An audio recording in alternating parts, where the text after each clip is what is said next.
The Committee on Homeland Security will come to order. The committee is meeting today to receive testimony on confronting the rise of domestic terrorism in the homeland. Good morning. This issue of domestic terrorism is not new. In fact, Democrats on the committee have been following this issue for years. Over the last 8 years, Democratic members of this committee have sent request after request asking for then Republican majority hold hearings on domestic terrorism in the homeland. Each and every request was either ignored or denied. I'm looking forward, under my leadership and the ranking member's leadership, to address any problem that we might see in the homeland or internationally. So we want to address terrorism wherever we find it. Instead, the victims and survivors of domestic terrorist attack, time and time again, have been offered moments of silence and prayers rather than congressional actions. For those of you in the hearing room, when you see the monitor screens are the images and headlines of the domestic terrorist attacks that have been torn through our nation while the Republicans were in charge of this committee and the House of Representatives.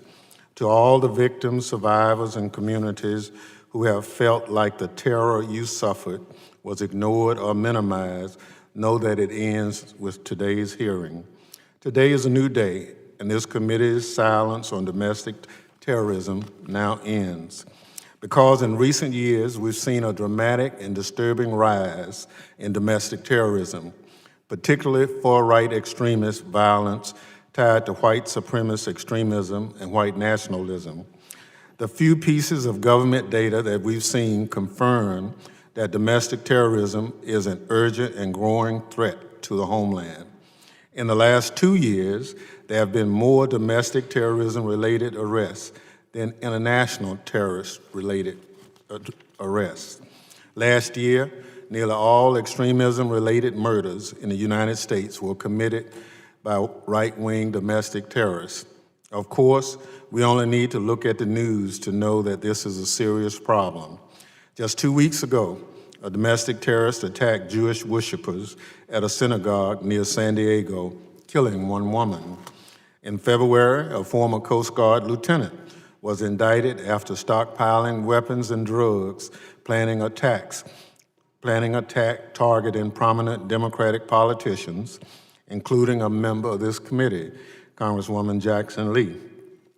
Last October, a domestic terrorist killed 11 Jewish worshipers at a synagogue in Pittsburgh.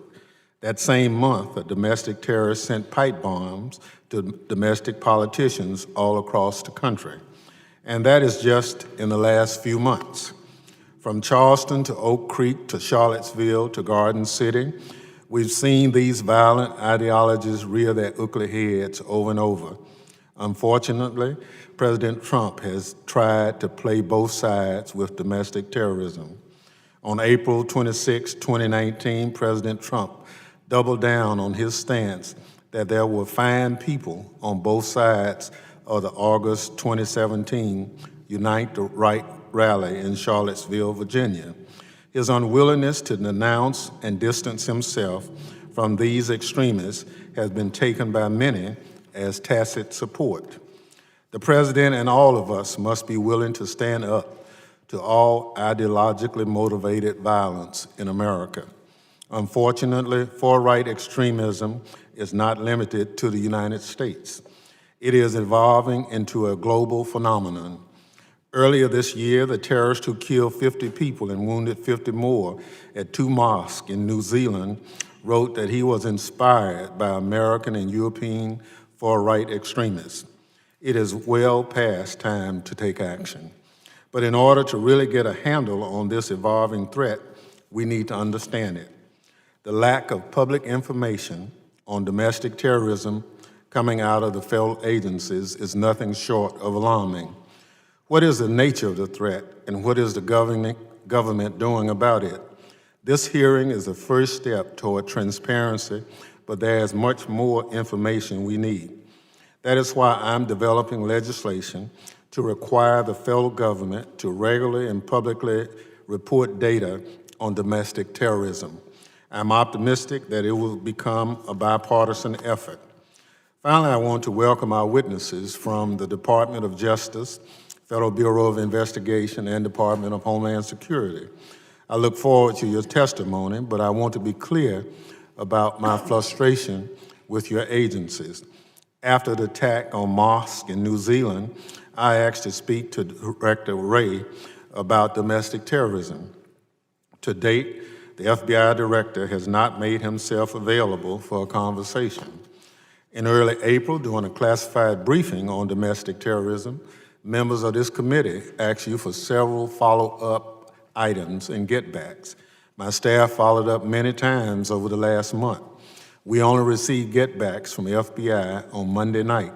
We received incomplete get-backs from INA last night. It has been more than a month.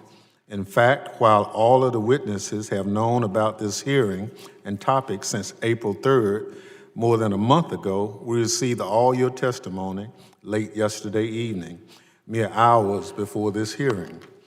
Further, despite a decade-long history of bipartisan briefing on threats to our nation, including domestic threats, threats from the international terrorist organization, and counterintelligence threats, the FBI decided to stop briefing this committee on a monthly basis after the Democrats took the majority.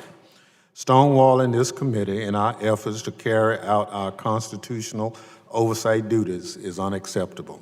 I urge the Justice Department, the FBI, and the Department of Homeland Security to recommit to working with this committee on behalf of the American people.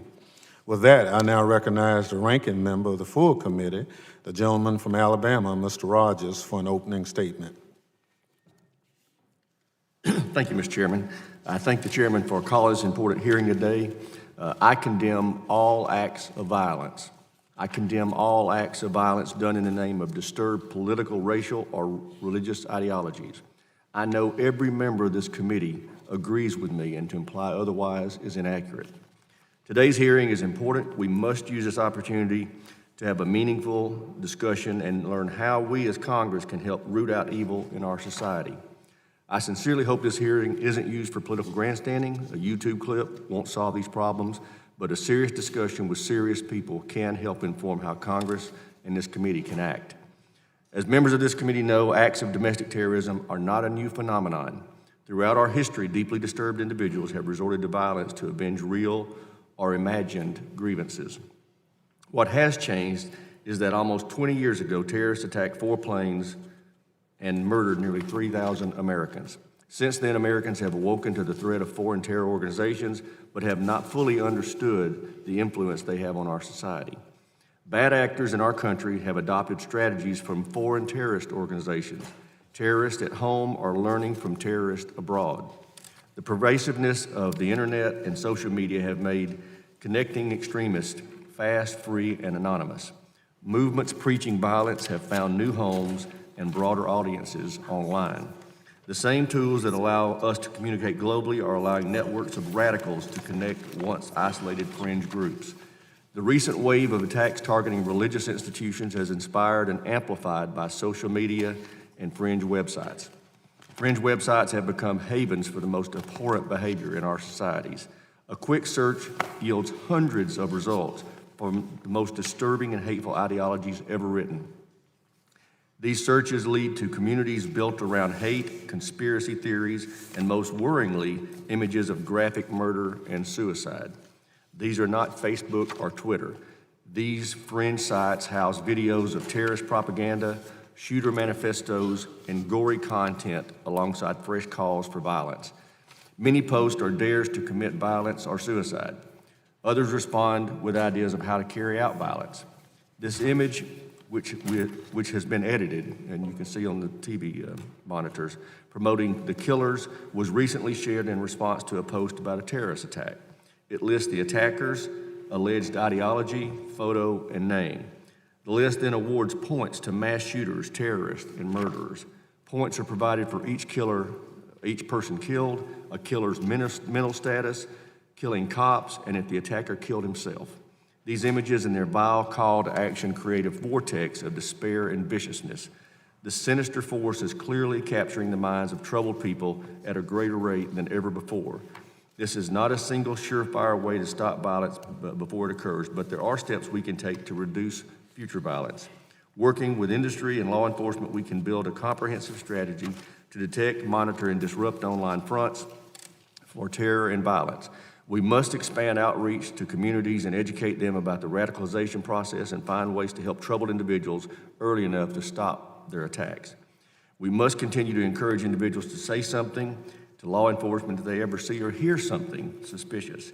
And finally, we must encourage the state and local law enforcement to continue their participation in the FBI's Joint Terrorism Task Force program and state and local fusion centers. Both initiatives bring state and local law enforcement together with federal law enforcement to share intelligence and leverage authorities to counter threats, including domestic terrorism. Now is not the time for cities to withdraw from the programs to score petty political points. I look forward to working with the chairman and our colleagues on the Judiciary Committee on ways to end the scourge of domestic terrorism, and I yield back. Thank you. Other members of the committee are reminded that under the committee rules, opening statements may be submitted for the record. I now welcome the first panel of witnesses and our only panel to this hearing. Without objection, the witness's full statement will be inserted in the record. And let me introduce for the committee members panel. Our first witness is Mr. Brad Wiggleman, who currently serves as Deputy Assistant Attorney General for the National Department of Justice. Prior to joining the Department of Justice, Mr. Wiggleman has had a career government attorney for the past 20 years. Our next witness is Mr. Michael McGarity, who currently serves as the Assistant Director of Counterterrorism for the Federal Bureau of Investigation.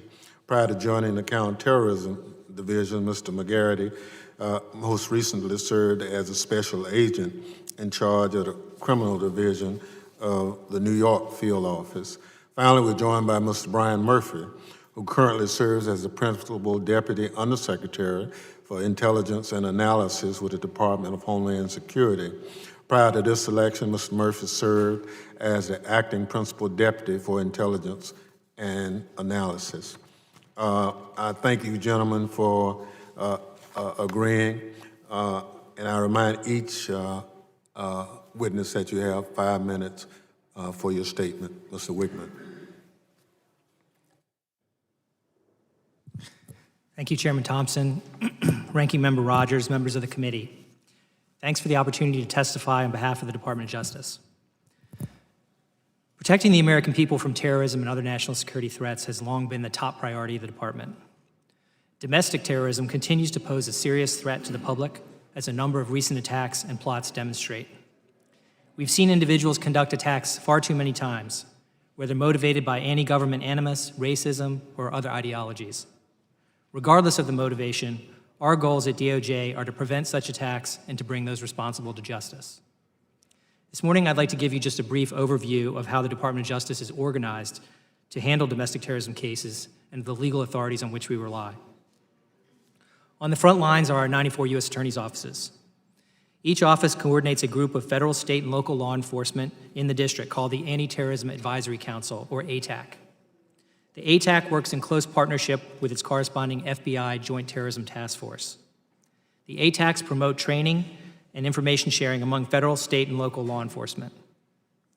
Each U.S. Attorney's Office also has designated a senior prosecutor to serve as the ATAC coordinator. This designee is specially trained and serves as the lead counterterrorism prosecutor for the district.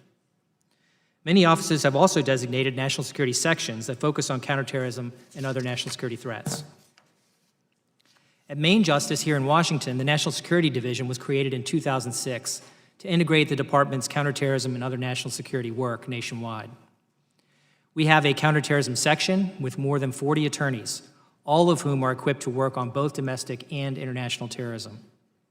We also have a counsel for domestic terrorism and 2 domestic terrorism coordinators.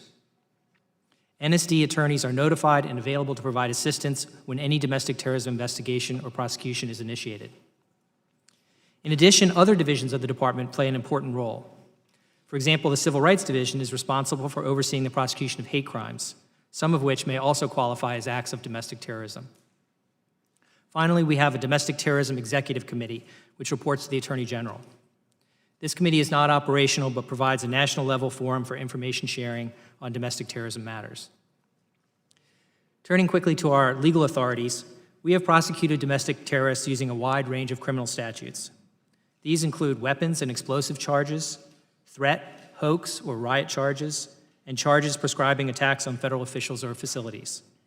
As I mentioned, hate crimes charges may also be appropriate where conduct is motivated by biases against a race, religion, or ethnicity. It is also a crime to knowingly provide material support or resources in support of certain offenses designated as terrorism-related. We also work closely with our state and local partners to confront domestic terrorism. Some cases don't involve violations of federal law, but are prosecuted under state law. Other cases may involve violations of both federal and state law, and the state charge may, in some cases, be the most effective way to prosecute. In those circumstances, we support our state and local partners where we can. Now, the criminal code also includes a definition of domestic terrorism and federal crime of terrorism. These definitions provide us with an array of expanded investigative tools and sentencing enhancements in domestic terrorism matters. So, for example, judges can issue nationwide search warrants. Government attorneys have additional authority to share grand jury information. Congress has also created a rebuttable presumption of pretrial detention for offenses that are listed as federal crimes of terrorism. And then the sentencing guidelines then provide a significant sentencing enhancement for these offenses. In my written testimony, I've provided a number of examples of recent domestic terrorism cases that we have brought. In many of these cases, we've worked with FBI to arrest and charge the individuals before violence occurred. Consistent with longstanding department policy, our practice is always to charge and pursue the most serious, readily provable offense available based on the facts of the case. It's important to emphasize that we prosecute domestic terrorists for their criminal acts, not for their beliefs or based on their associations. In fighting domestic terrorism, we respect the constitutional rights of freedom of speech, association, and assembly of all Americans. The FBI may not investigate solely on the basis of First Amendment protected activity. With that, I'll close, and I appreciate the opportunity to discuss these issues today, and I look forward to answering your questions. Thank you very much. Chair now recognizes Mr. McGarity. Good morning, Chairman Thompson, Ranking Member Rogers, and members of the committee. Thank you for the opportunity to appear before you today. As Chairman Thompson mentioned earlier, my name is Michael McGarity, and I'm the Assistant Director of the FBI's Counterterrorism Division.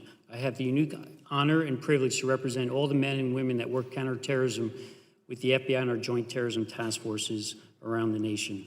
I will be providing an overview of the FBI's efforts to counter domestic terrorism by explaining what we do and how we do it. The FBI is the lead federal agency for investigating terrorism. The FBI categorizes terrorism investigations into two main categories: international terrorism and domestic terrorism. International terrorists include members of designated foreign terrorist organizations, FTOs, state sponsors of terrorism, and homegrown violent extremists, or HVEs. Domestic terrorists are individuals who commit violent criminal acts in furtherance of ideological goals stemming from domestic influences such as racial bias and anti-government sentiment. Despite the many similarities, the FBI distinguishes domestic terrorism extremists from homegrown violent extremists in that the latter are global jihad inspired, while domestic terrorists' inspiration emanates from domestic influences like racial bias or anti-authority. The FBI organizes domestic terrorism into four categories. First, racially motivated violent extremism is defined by the FBI as threats derived from bias relating to race held by the actor against others. These threats are often directed at religious or racial minorities. Anti-government, anti-authority extremism is defined as threats advocating for ideology contrary to established government systems, such as anarchist extremism, militia extremism, and sovereign citizen extremism. Third, animal rights environmental extremism is defined as threats derived from a belief that criminal actions are necessary to end cruelty and exploitation of animals and the environment. And the fourth, abortion extremism, is defined as threats derived from both pro-life and pro-choice individuals who seek to advance their social and political agenda, wholly or in part, through the force of violence or in violation of federal law. Though domestic terrorism activity may fall outside of these four categories, the vast majority of our investigations can be characterized as one of the above. Domestic terrorism, as previously stated, is defined by federal statute 18 U.S.C. 2331, Section 5. It's important to note that no investigation can be opened based solely on First Amendment protected activity. This includes hateful rhetoric and participation in rallies and protests. The FBI assesses domestic terrorists collectively pose a persistent and evolving threat of violence and economic harm to the United States. In fact, there have been more arrests and deaths in the United States caused by domestic terrorists than international terrorists in recent years. Individuals affiliated with racially motivated violent extremism are responsible for the most lethal and violent activity. Racially motivated violent extremists are responsible for the majority of lethal attacks and fatalities perpetrated by domestic terrorists since 2000. Tactics and trends within individual movements continue to evolve, but most drivers for domestic terrorists remain constant. These include perceptions of government or law enforcement overreach, racial tensions, socio-political conditions, and reactions to legislation. Radicalization of domestic terrorists primarily occurs through self-radicalization online, which can sometimes present mitigation difficulties for law enforcement to identify, detect, and disrupt. The internet and social media enables individuals to engage other domestic terrorists without face-to-face meetings. We have seen devastating attacks committed by domestic terrorists in recent months.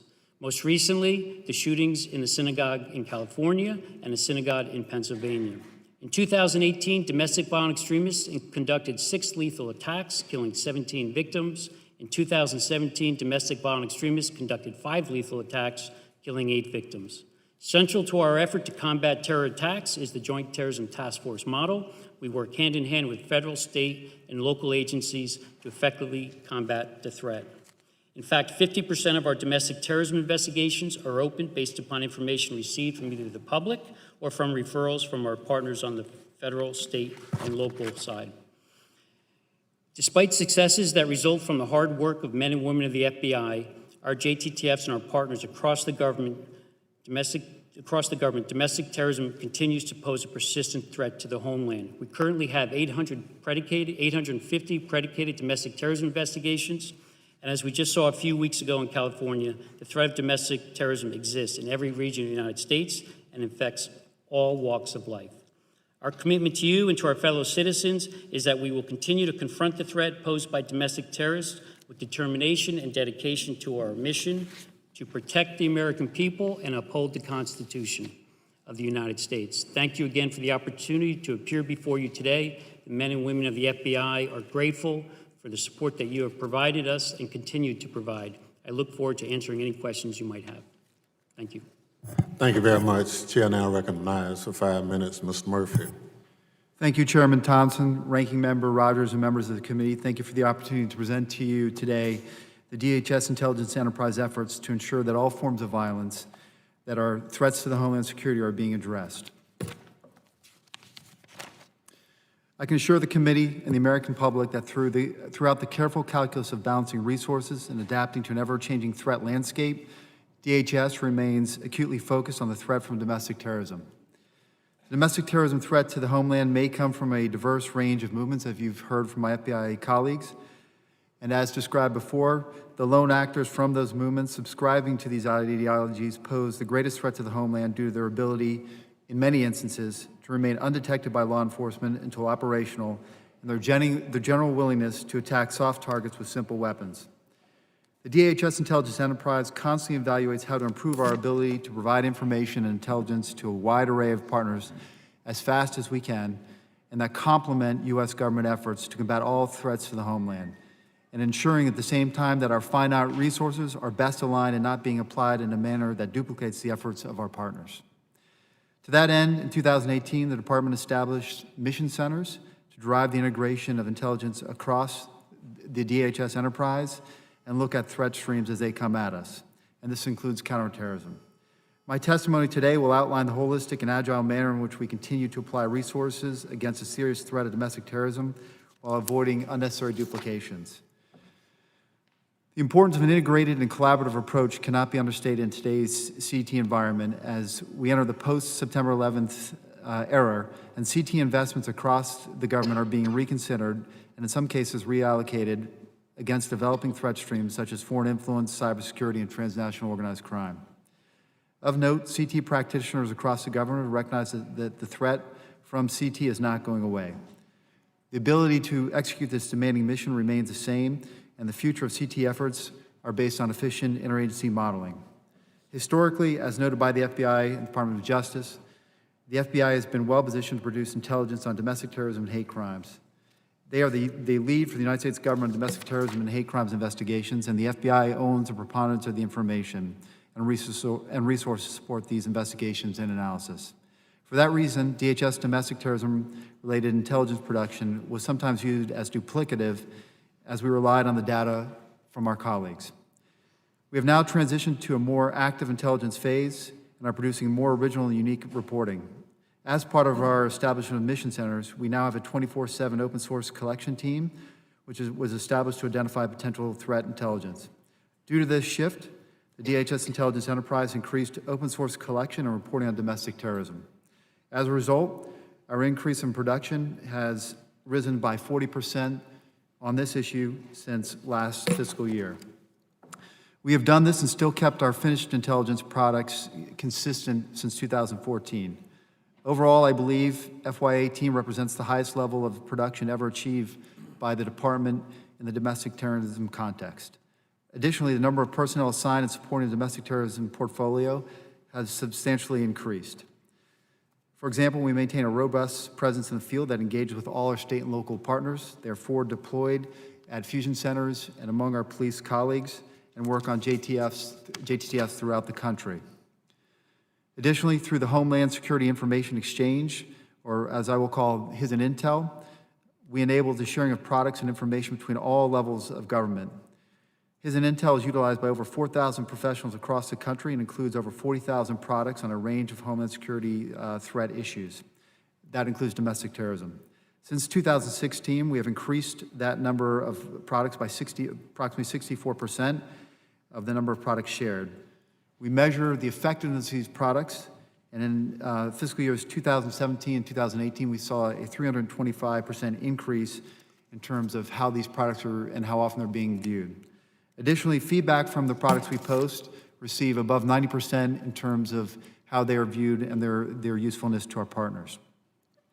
Lastly, we have recently announced, internal to our internal intelligence enterprise, to realign our efforts, and we are introducing a new program to enhance the reporting of tips and leads, partnership with our colleagues here, regarding potential mass shooting casualty events linked to terrorism and other incidents.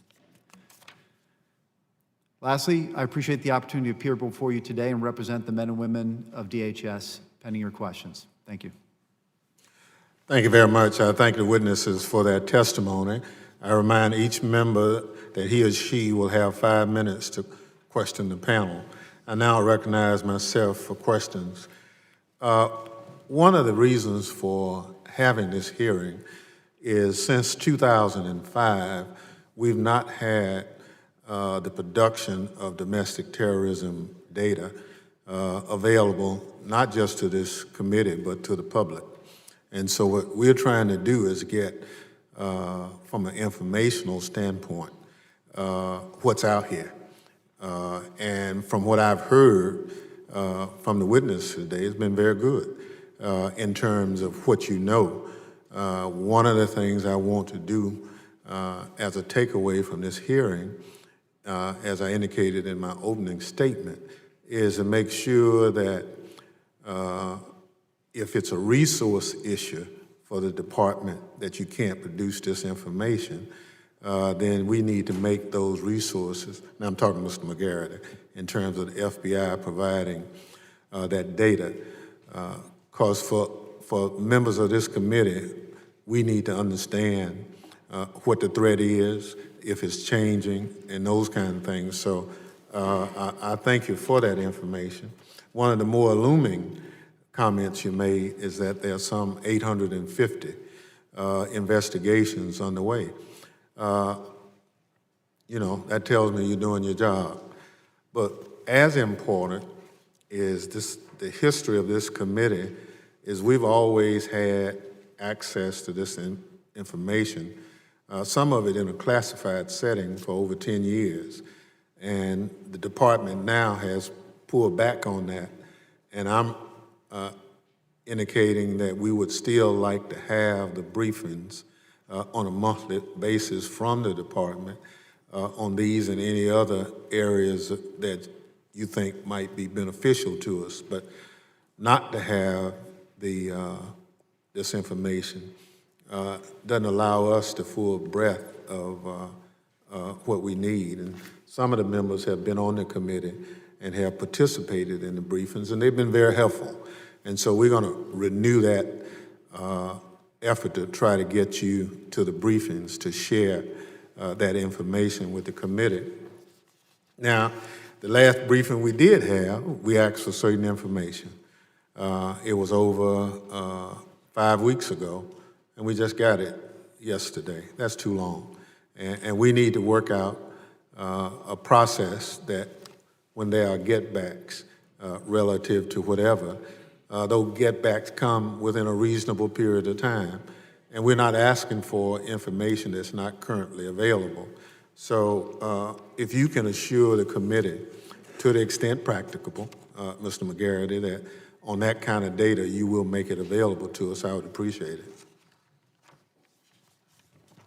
Chairman, just first, as far as what we did provide that you received on Monday, please take a look at it, and if certainly open to a conversation as to the details that we are giving and if that's helpful or not. So certainly my commitment is to make that product and see if there's anything else that would be beneficial. As far as the monthly briefings, certainly working with our Congressional Affairs Office and the Department of Justice to have that dialogue, we'll continue to do that to see if that's appropriate. Thank you very much. Mr. Wigman, thank you for the prosecutions that you all have generated over time. Are there any resources identified or you lack to continue to pursue those prosecutions? No, sir, not at this time. Can you share the demographics of the prosecutions with the committee? Share information concerning the cases that we bring? Is that? Yes. Sure, yes, we can. Consistent with, if there are cases under seal, and obviously there can be exceptions about what type of information we can share, but absolutely we could share information about the cases that we've brought. So I'm really talking about the cases that you've prosecuted, not the ones that you're looking to prosecute. That's right, our charges are public, and so we can make those. Can you make that available to us? We can. Sure. So, Mr. McGarity, let me again compliment what you do on providing this information. But one of the challenges we have is the changing of the threat landscape. When we first started as a committee, we were focused on the international terrorist threat to the homeland. And over time, it appears that that threat, based on testimony, is changing to a different threat. Nonetheless, it's still the homeland. And I would reaffirm the committee's interest in having access to that kind of information. So if there are some policy changes we need to implement, we can have access to that data in a reasonable period of time. And again, I'm going to do the legislation to provide the resources to help the department produce that legislation, that information that you used to do up until 2005. But just a comment. I yield to the ranking member for 5 minutes. Thank you, Mr. Chairman. The Trump administration released an updated national strategy for counterterrorism in October of last year, and for the first time, the strategy includes domestic terrorism. How significant is the inclusion of domestic terrorism in the national strategy for counterterrorism? Mr. McGarty? Sure. I've been working this obviously since 9/11. It's the first time I'm aware that domestic terrorism is included in the national security strategy. And what does that mean for you? What is that? So from that point, first, it's in there. So whatever we talk about, I think everyone would agree is what we're focused on, right? So we're highlighting that there is a domestic terrorism threat, that it's persistent. In fact, the strategy actually calls out that domestic terrorism notably is on the rise.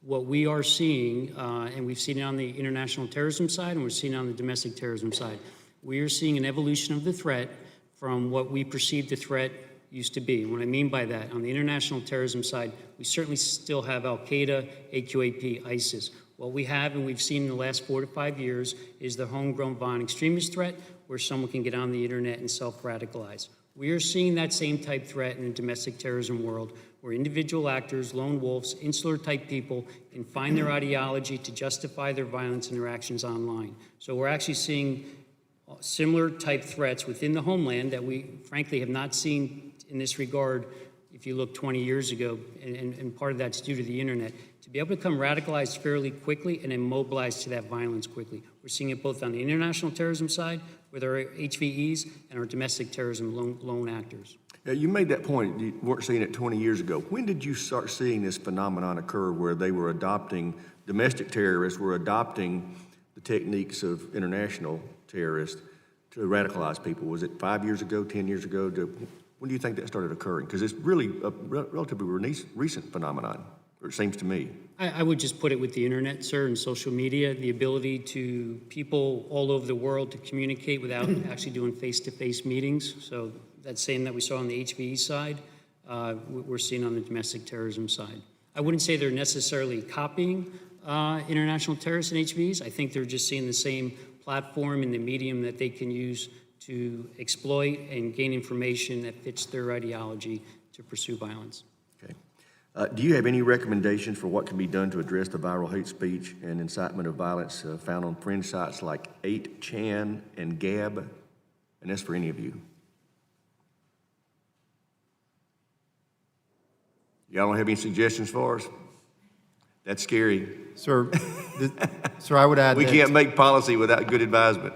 I would just add within the department, we actively pursue forums that are available to the public where we see potential acts of violence, and we're continuing to refine that and get better at it. We operate in, obviously, within the corners of our civil rights, civil liberty, and privacy efforts, but those efforts are increasing, and that was one of the things in the written statements that we provided, as well as in my testimony today.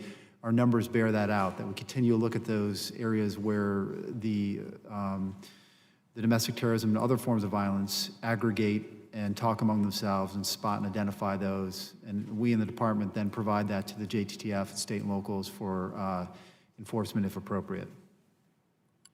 Well, there has to be some point at which your right to free speech ends when you start threatening violence, particularly in a mass setting. So I think there's a place for policy to be implemented that can be helpful. And I do urge y'all to be thinking about what we can do to help you do your job more effectively.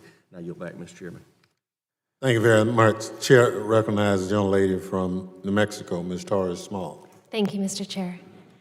Thank you all for being here. As you know, recently there's been an uptick in attacks against nonprofit institutions, specifically faith-based organizations. These types of institutions are eligible for federal funding to improve their physical security through FEMA's Nonprofit Security Grant Program. And that's important. For example, my church back home recently did a safety and security assessment, only to find that there were a lot of needs and no money to help fill those needs. The problem exists, however, where institutions located outside of urban area security initiative jurisdictions, which traditionally have less resources and are unprepared for an attack, usually have less access to federal funds. That's why I was proud to support Chairman Thompson's recently introduced bipartisan legislation that would increase federal funding for organizations outside of UASI jurisdictions, like many of the rural nonprofit organizations in New Mexico. Aside from federal funding, information sharing between intelligence agencies and local law enforcement is essential to keep our communities safe. Can you all please speak on how your respective agencies share information with law enforcement, houses of worship, and community centers, specifically in rural locations? Thank you. Good questions, and certainly something we've been actively engaged on, certainly over the last couple of years. We rely on the Joint Terrorism Task Force model. Obviously, to work with our state, local, federal partners and our tribal partners as well. That mechanism, when you have two officers, task force officers and agents sitting with our analysts in the field in the local community, is the best way to move the information quickly. And we'll also do the same with our fusion cells. How we move information out to the state and local partners, specifically if threats or after an attack occurs, is through our joint intelligence bulletins. And these are bulletins we go out. When we go out from the FBI, we do it jointly dual sealed with the Department of Homeland Security, and we push them out. So in the last year, in fiscal year 2018, we had an increase certainly from the year before, and in 2019 we were certainly well above where we were in 2018 in putting out these joint intelligence bulletins that go to state and local partners and infusion cells. Specifically as to the faith-based organizations, I can tell you Mr. Murphy and I have been on several calls with our religious security officials set up either through DHS where they're sponsoring the call or the FBI where we get on the call specifically after an attack, and we'll walk through different things on what we've seen, if there's any intelligence that's out there, and we've done that. We rely on our partnerships. The FBI send both locally through our special agent in charge and the Joint Terrorism Task Force, working with our local police, state locals, to go out to the religious community and make sure we're engaged with them at the local level. Because even though there are national threats, the local threat on the domestic terrorism is where it's going to percolate, and we'll have to address that.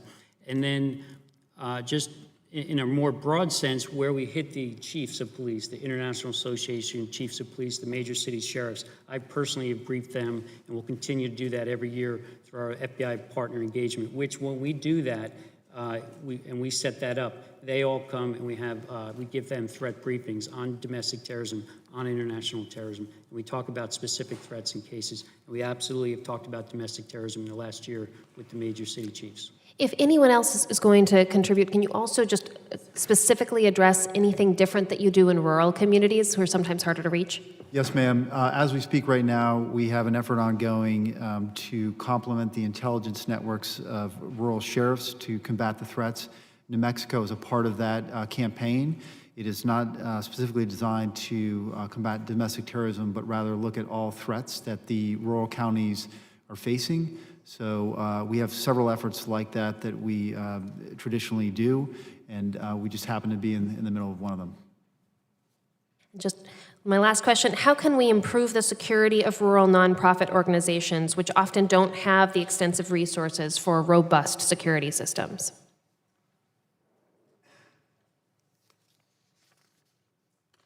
Well, I'm not going to speak to grant money or anything, but certainly engagement with our joint terrorism task forces, wherever. And when I said that, I said state, local, as well as tribal partners. So when we do that, obviously, engagement with the joint terrorism task force to make sure there is a dialogue going on. We push threat information out to our 56 field offices through the over 200 joint terrorism task forces across the U.S. to push that information out. We just got to make sure there's a dialogue at the local level. Yes, ma'am. I'd add one other thing. The department does a lot of effort, as well as DOJ does, with the faith-based community. One thing that I would bring out as a possibility is connecting with these groups, rural, urban, whatever, is always an ongoing effort and challenge. So anything we can do to partner with members of Congress to improve that, we're happy to engage in. Thank you. Thank you. Chair now recognizes the gentleman from New York, Mr. King. Thank you, Mr. Chairman. At the outset, let me take strong exception to your opening statement. The inference in there was that somehow members of this committee were not concerned about terror attacks carried out by groups like white nationalists, Nazis, whatever. And that is rewriting history. First of all, I would just put on the record that my recollection is during the 4 years you were chairman, you never had one of those hearings either. Secondly, at all the hearings, I know I was chairman for 2 years, and then 4 years later on, there was, every year there's at least one hearing on terror threats. I don't recall you bringing any witnesses at all to talk about domestic terrorism. And let's go back to the start of this. This committee was formed after the Department of Homeland Security was formed, because we've always had terror groups in this country: Ku Klux Klan, American Nazi Party, Weather Underground, Animal Rights League. In the early 1970s, we had more than 65 NYPD cops killed in the line of duty. There's always been a form of domestic terrorism. This Department of Homeland Security was formed in probably the greatest, the largest reorganization of our government in history because of the magnitude of the attack on 9/11 and because we saw that we were unprepared and that we had to bring departments together. And this was the first time we had threats that were being directed from overseas with supporters here in this country. And that was the reason. That was, again, you had 3,000 killed. There's no domestic terror attack I know that comes close to 3,000 people being killed. We had to worry about issues like chemical plant security. I'm not aware of domestic terror groups going after chemical plants. That took us to get legislation through, and that alone, in the year that I was, or the 15 months that I was chairman, that must have taken 6, 7, 8 months alone to get that done. Because not only do we have to fight off industry, we had to fight off the other committees in the Congress who were trying to restrict our jurisdiction. And that was implemented after a long, tough fight. The same with port security, the same with airline security, the same with rail and mass transit security. This was a new phenomenon in our country, and we were doing all we could to address it. We had to set up the system of grants to make sure that the funding was sent to the cities and states and local governments that needed that funding. For instance, in New York alone, we set up the Secure the Cities program over the objections of the Obama administration, and this was $26 million was put in to protect us against dirty bomb attacks. I'm not aware right now of domestic groups being trained overseas how to use nuclear dirty bombs against our cities. This is all the things we were doing at that time. We had plots, and we had to adapt to plots as they came along. There was an attempt to blow up John F. Kennedy Airport with the exploding the gasoline pipes below the airport. There was the Christmas Day bombing we saw. We saw if you're talking about a domestic attack, the attack that was stopped when Zazi, who was born overseas, educated in New York, went back to Afghanistan to be trained, came back here. He and 3 others were planning a liquid explosive attack that came within hours of succeeding in 2009. That would have made 9/11 look less than it was. That would have been hundreds, maybe thousands of people would have been killed. Then we had to observe what was happening overseas. We saw the bombings on the London subways. We had to then try to adapt here in this country how we would counter that. We saw the Mumbai attack, where we saw using fire as a weapon. These were all things we were doing. No one at that time was minimizing any attack by domestic terrorists. But we had to, I believe, answer the message that was sent to us by the Congress, by the President of both administrations of combating terrorism. We had Secretary Napolitano coming up to brief us, and Secretary Jay Johnson coming up. 99% of what they told us was about Islamist fundamentalist terrorism from overseas being directed here. Now, one of the reasons why when people say in the last several years there's been more people killed by domestic terrorists rather than by international terrorists, one of the reasons for that is we've been successful. We have set up defenses. We do have them on the run. And it's under both administrations. I'm not trying to make this a partisan issue at all. We work together. And I think it does injustice to this committee, and it does injustice what we're trying to do by somehow saying because this committee didn't work on and did not have hearings exclusively on domestic terrorism that we didn't care about. That's like saying somebody who's in a burglary squad doesn't care about rape, or somebody in a homicide squad doesn't care about bank robberies. We had our lane, and we were told what we had to do. It was the Judiciary Committee, which had prime jurisdiction over the issue of domestic terrorism. They're the ones who have prime jurisdiction over the FBI. We actually have no real jurisdiction over the FBI. We had to fight hard enough to get what we have. So, Mr. Chairman, all I'm saying is, listen, I fully support these hearings. We're at a stage now where this is a new threat, an evolving threat, a more sophisticated threat, and this is a very important hearing to have on domestic terrorism. But somehow to say that people didn't care about it before and didn't care about the loss of human life and didn't care about the victims of that and their families is wrong. It's an Justice Committee, and I take strong exception to it, Mr. Chairman, especially when you were chairman and did nothing on it yourself.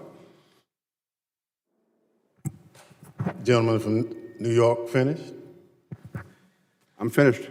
Well, let me just, for the record, indicate that the briefings that we started under my committee. I assure you that we'll continue to address any form of terrorism, international, domestic. The hearing today is to talk about domestic terrorism, how it look, what the departments are doing to combat it, and that's why our witnesses are presenting the testimony here today. So at this point, we'll go forward and we'll ask the questions, but the goal is to find out what domestic terrorism in the United States looks like today. Our witnesses are trying to share that with us, and this is just part of what our responsibility as a committee is to do. And as long as I'm chair, we'll do just that. Mr. Chairman, would yield on that? We'll get back to you. We'll now recognize the gentlelady from Illinois, Ms. Underwood. Thank you, Mr. Chairman, and thank you for holding this hearing today. One of the biggest challenges that we face as we confront domestic terrorism is the ease and speed with which the racist, misogynist, and other extremist ideologies that can fuel terrorism are spread online. In March, representatives from social media companies briefed members of this committee on online extremism. And while I appreciated their willingness to join the conversation, I was frankly really disappointed by how unprepared they were to provide sufficient answers in that briefing.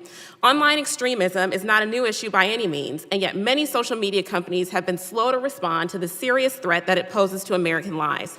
They may not have uniform community standards or adequate content reviewing processes or good information sharing with law enforcement. So my first questions are to the whole panel. How can social media companies like YouTube, Facebook, and Twitter improve their efforts to work with your agencies to counter domestic terrorism, and what are they doing right and what needs to get better? We can start with Mr. Murphy. Thank you. Thank you for the question. The department, over the last 2 years, has engaged with social media companies to encourage the social media companies to continue to police their websites. I think we've seen some fruit of that by working with them. And I think those efforts are ongoing, and we welcome a continual dialogue with the social media companies to continue to improve upon that process. So you think that the level of engagement is sufficient? So the department is engaging with the social media company. It is a coalition of the willing.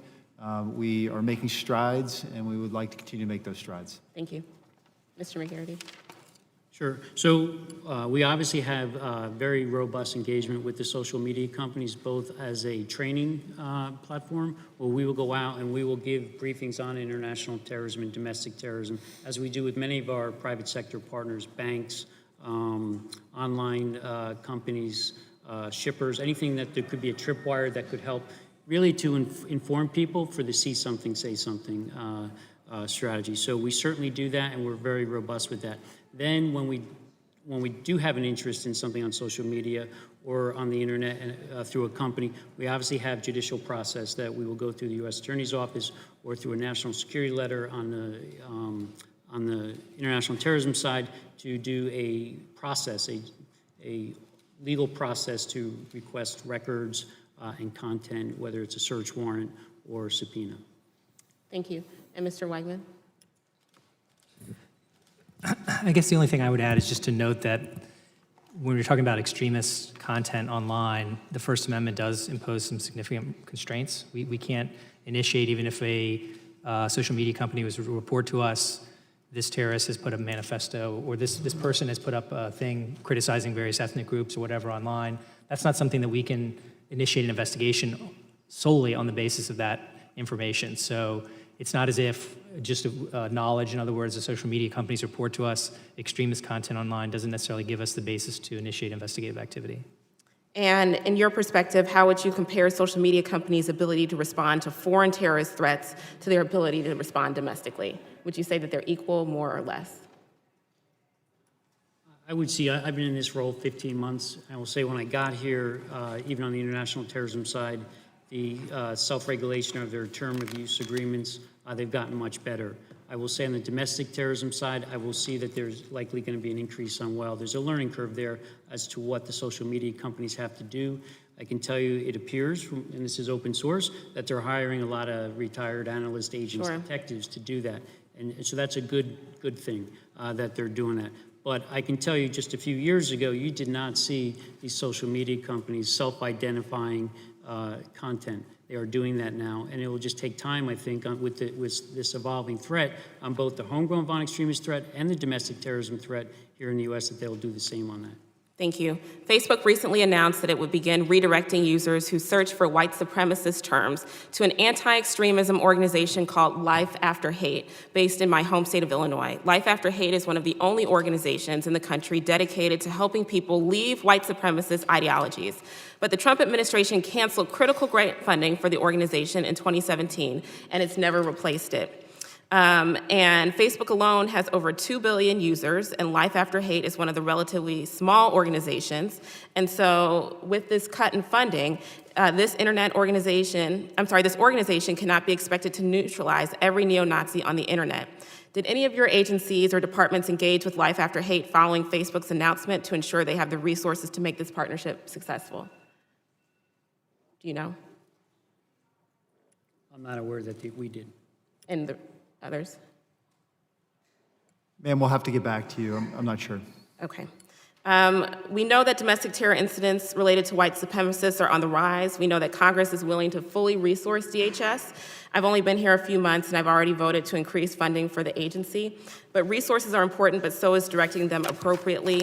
DHS and other agencies need to ensure that these issues are being taken seriously and doing so in an open and transparent way. American lives depend on it. Mr. Chairman, I'm looking forward to working with you and other colleagues on this committee to make sure that happens. Thank you. Thank you very much. Chair now recognizes the gentleman from North Carolina, Mr. Walker. Thank you, Mr. Chairman. I'm going to get away from my notes just for a second and speak freely. I understand what this hearing is about, and there was a time when our government, specifically even the DOJ, and as a pastor for 16 years, even the church looked the other way at some of the atrocities from some of these hate crimes and the terrorist activity that we saw in our communities. I was raised in the Deep South and saw it myself at times. However, I do want to acknowledge that this country has made great strides in stamping out this bigotry and these racist thugs and the damage that they would try and do. And I would hope that you know, and fellow members, that we will stand arm in arm with you when we see this, whether there's a 17% increase or a 17% decrease.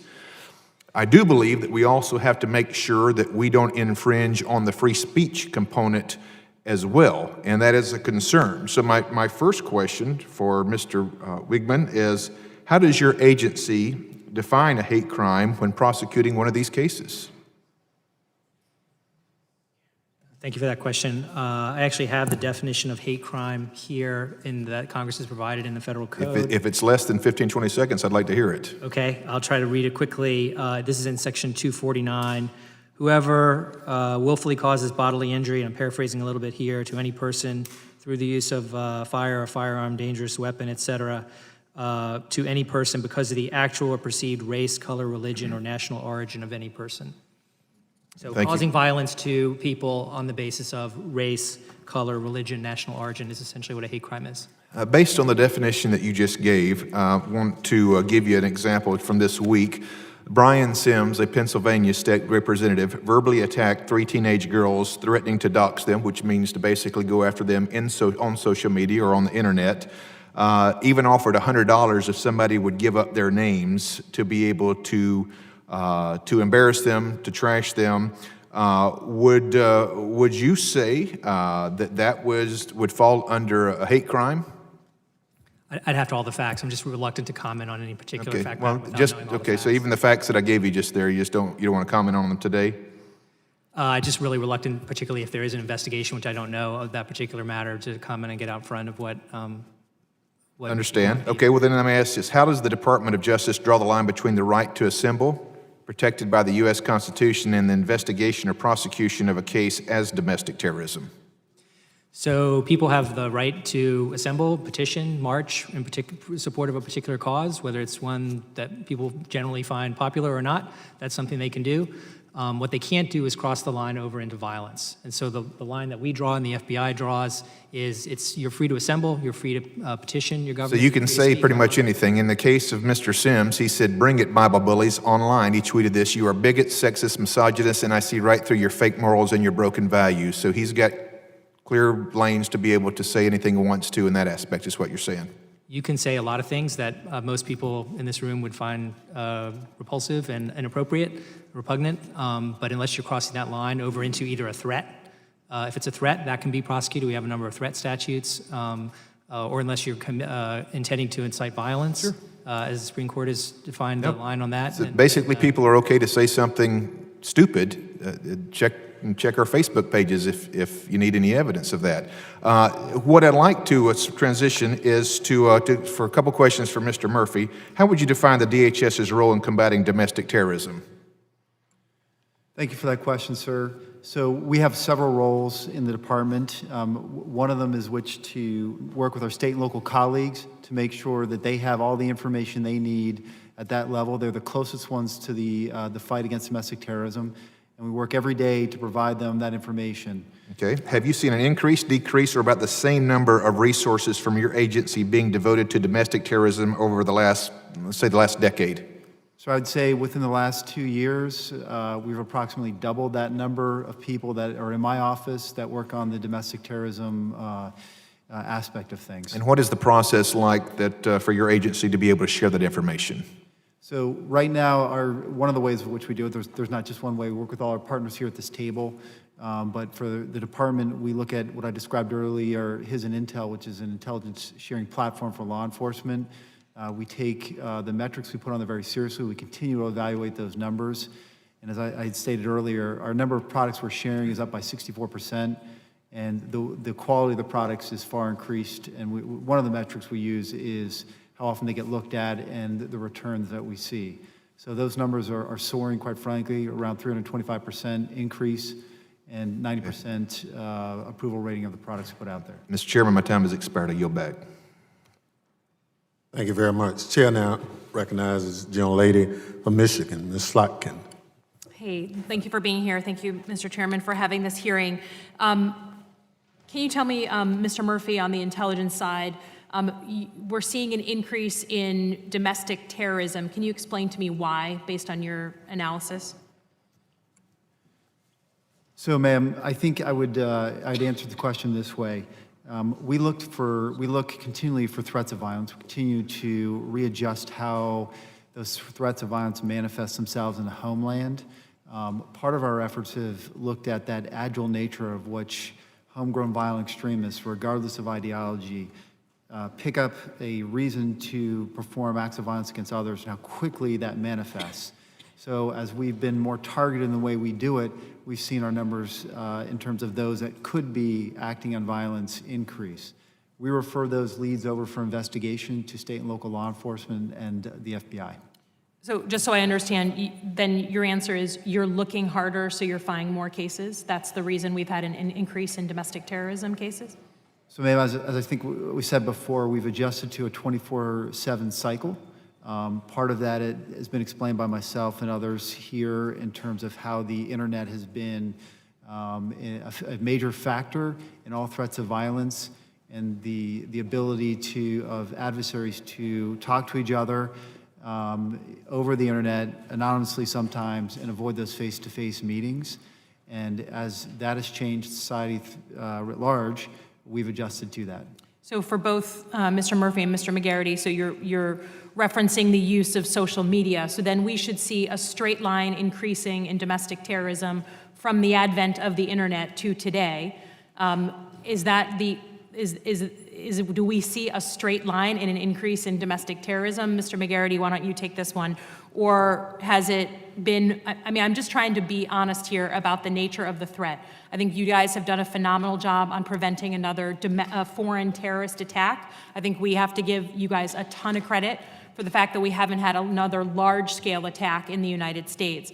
But I want to be honest about the way the increase has happened. Has it been continuous since the advent of the internet, or is there other factors? Has it been precipitous in the past few years? I can't speak back to the internet, but I think that's a good question to look at. What I can speak to, if you look at points in time as far as our case numbers now, I gave a number of 850, and if you just look 6 months ago, we're actually down in cases, but cases are a point in time, right? We can literally open and close cases every day, so it's 2 data points, but certainly worth looking at. What I can tell you of what we're seeing is the velocity in which our subjects and the velocity in which we're working our cases, both on the domestic terrorism side and the international terrorism side with homegrown violent extremists, that velocity is much quicker than it's ever been before. Now, Mr. Murphy and I spoke before about the insular nature and the internet. When you can go on the internet and find content that justifies what you want to do, your specific ideology, whatever that ideology is, that and the ability not to have to travel to meet someone, not to have to go into a group setting. First, it makes it harder for us to detect you from a law enforcement perspective because you're finding, but second, less conspiratorial, right? So you're less engaged with other people to conspire to commit attacks. You're finding the ideology, you're radicalizing fairly quickly, quicker than we've seen before, certainly years ago, even before 9/11 or after when we saw the foreign fighters. And on the domestic terrorism side, that mobilization of violence is much quicker. So you said you had 850 cases that were open, and I understand they're just a spot check in the at a moment in time. How many of those cases are white supremacist cases? So from our racially motivated violent extremism, the term we use, of the 850, approximately half are anti-government, anti-authority. Another 40% are racially motivated violent extremist cases. So 40% of the 850. Within that, a majority, but it's a significant majority, are racially motivated extremists who support the superiority of the white race. Okay, thank you for that.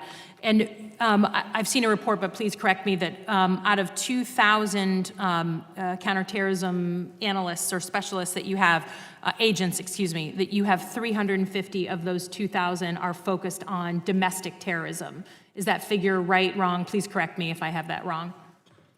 So again, I'm going to put it in a different way, but I think it answers your question.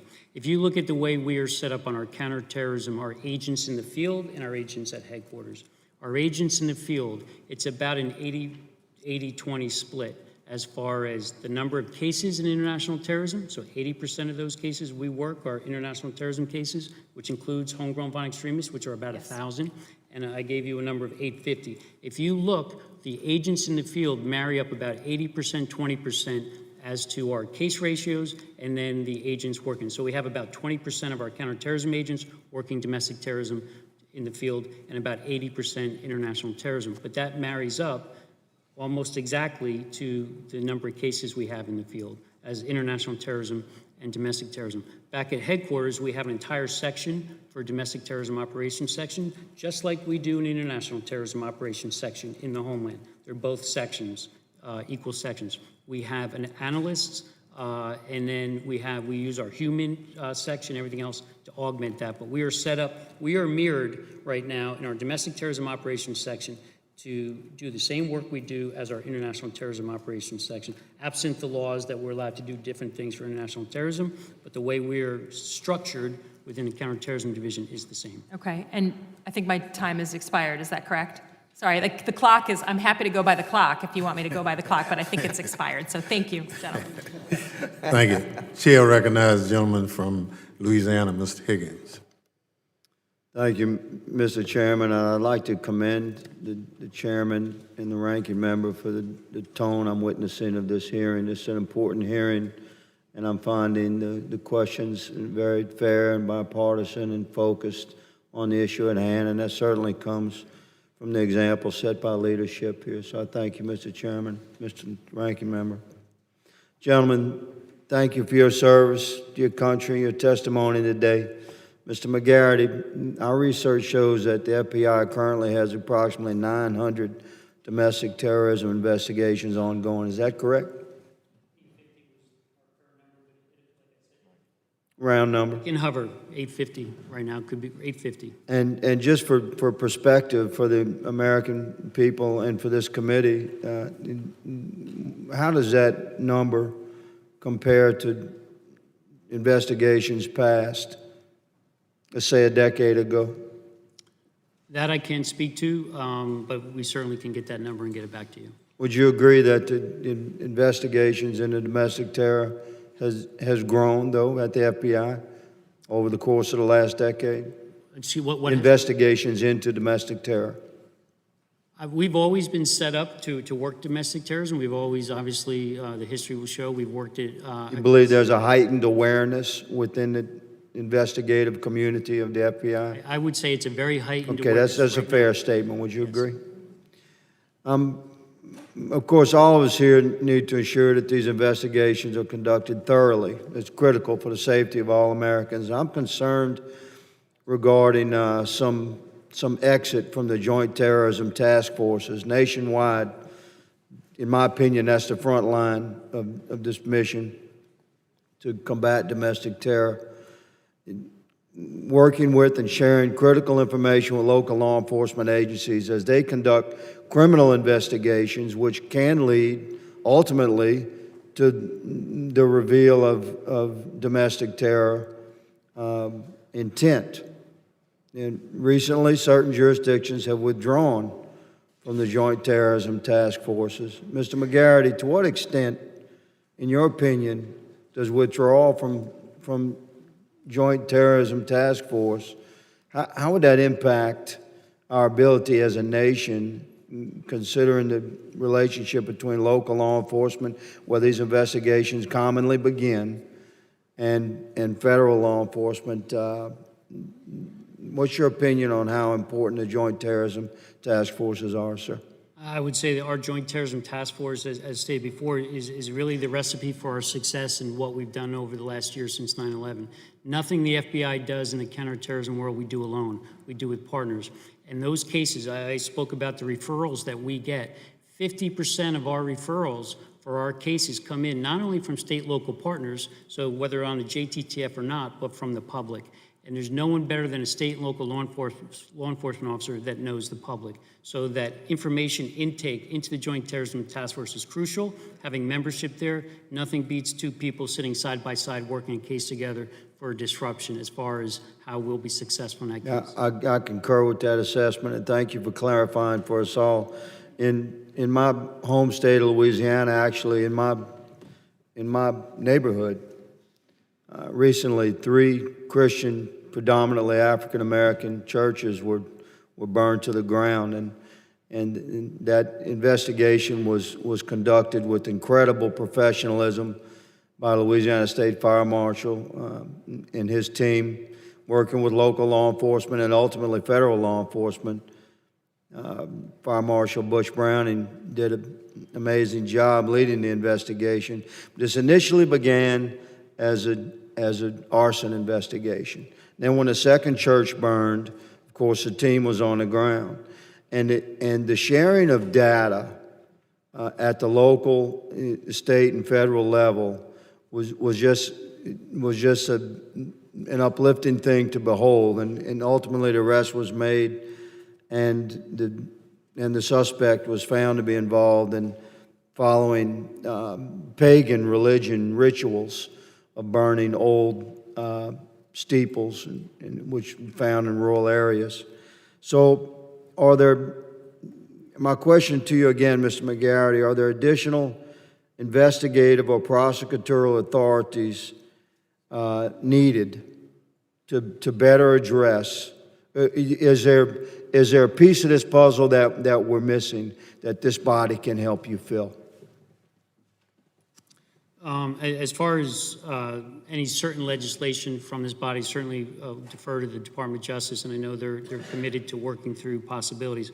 From my perspective, whether I'm working gangs, MS-13, or terrorism, any tool in the toolbox helps me when I'm looking at that threat every day as to what my options are and how I can disrupt that threat before an attack.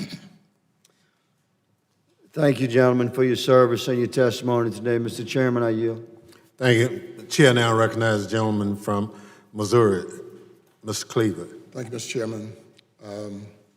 Ms. A. Holland, my teacher, she taught us, oh, be some other name. What's in a name? That which we call a rose by any other name smells as sweet. We learned that out of Romeo and Juliet because we were studying semantics. And that's where I'd like for this conversation to go, if you will. In the FBI, in your report, there's a category of domestic terrorism called racially motivated violent extremism. And then in the 2017 FBI Counterterrorism Division, a report was distributed called Black Identity Extremists Likely Motivated to Target Law Enforcement Officers. Semantics. I don't understand. First of all, can you tell me what black identity extremist is, Mr. McGarty? So it's a term that we don't use, I haven't used in how we look at the threat since I've been here for the past 15 months. What it was is it's a term that came out from an effort to better define the threat that we saw specifically 2015, but specifically in July 2016, the July 7th, 2 attacks against law enforcement, and then the July 17th attack as well, and then the follow-on attacks. So you had attacks in Tennessee, Baton Rouge, as well as Dallas, and then a follow-on attack in the fall. And it was a perspective, something where they saw a change, and the analysts attempt to highlight that change and analyze it. I can tell you, since I'm here, and I think your next part is that, why are we calling it racially motivated violent extremism? Because that's what we're focused on, is the violence. You know, everything's First Amendment protected right. You could be a white supremacist. I'm not going to investigate you because you have an ideology. I'm going to investigate you because you have an ideology that you're pursuing violence to attack others. That's where I'm going to investigate. Okay, I can appreciate that because I think I got a little 3-year-old grandson, and I'm wanting desperately for him to grow up in a nation where we are not bitterly divided by, partisan politics and race and so forth. And so I appreciate your response, and that you don't use that term, but it's out in the world, and I'm hoping that we can, if we're going to use race, and instead of, for example, we don't say, white supremacist extremism, we say racially motivated. And so, do you think it would be more helpful if we're just going to put everything in one category, and that is, racially motivated violent extremism? I mean, in other words, we don't, in here we say racially motivated violent extremism, and so we leave out white supremacy. But then in 2017, we have black, identity supremacists,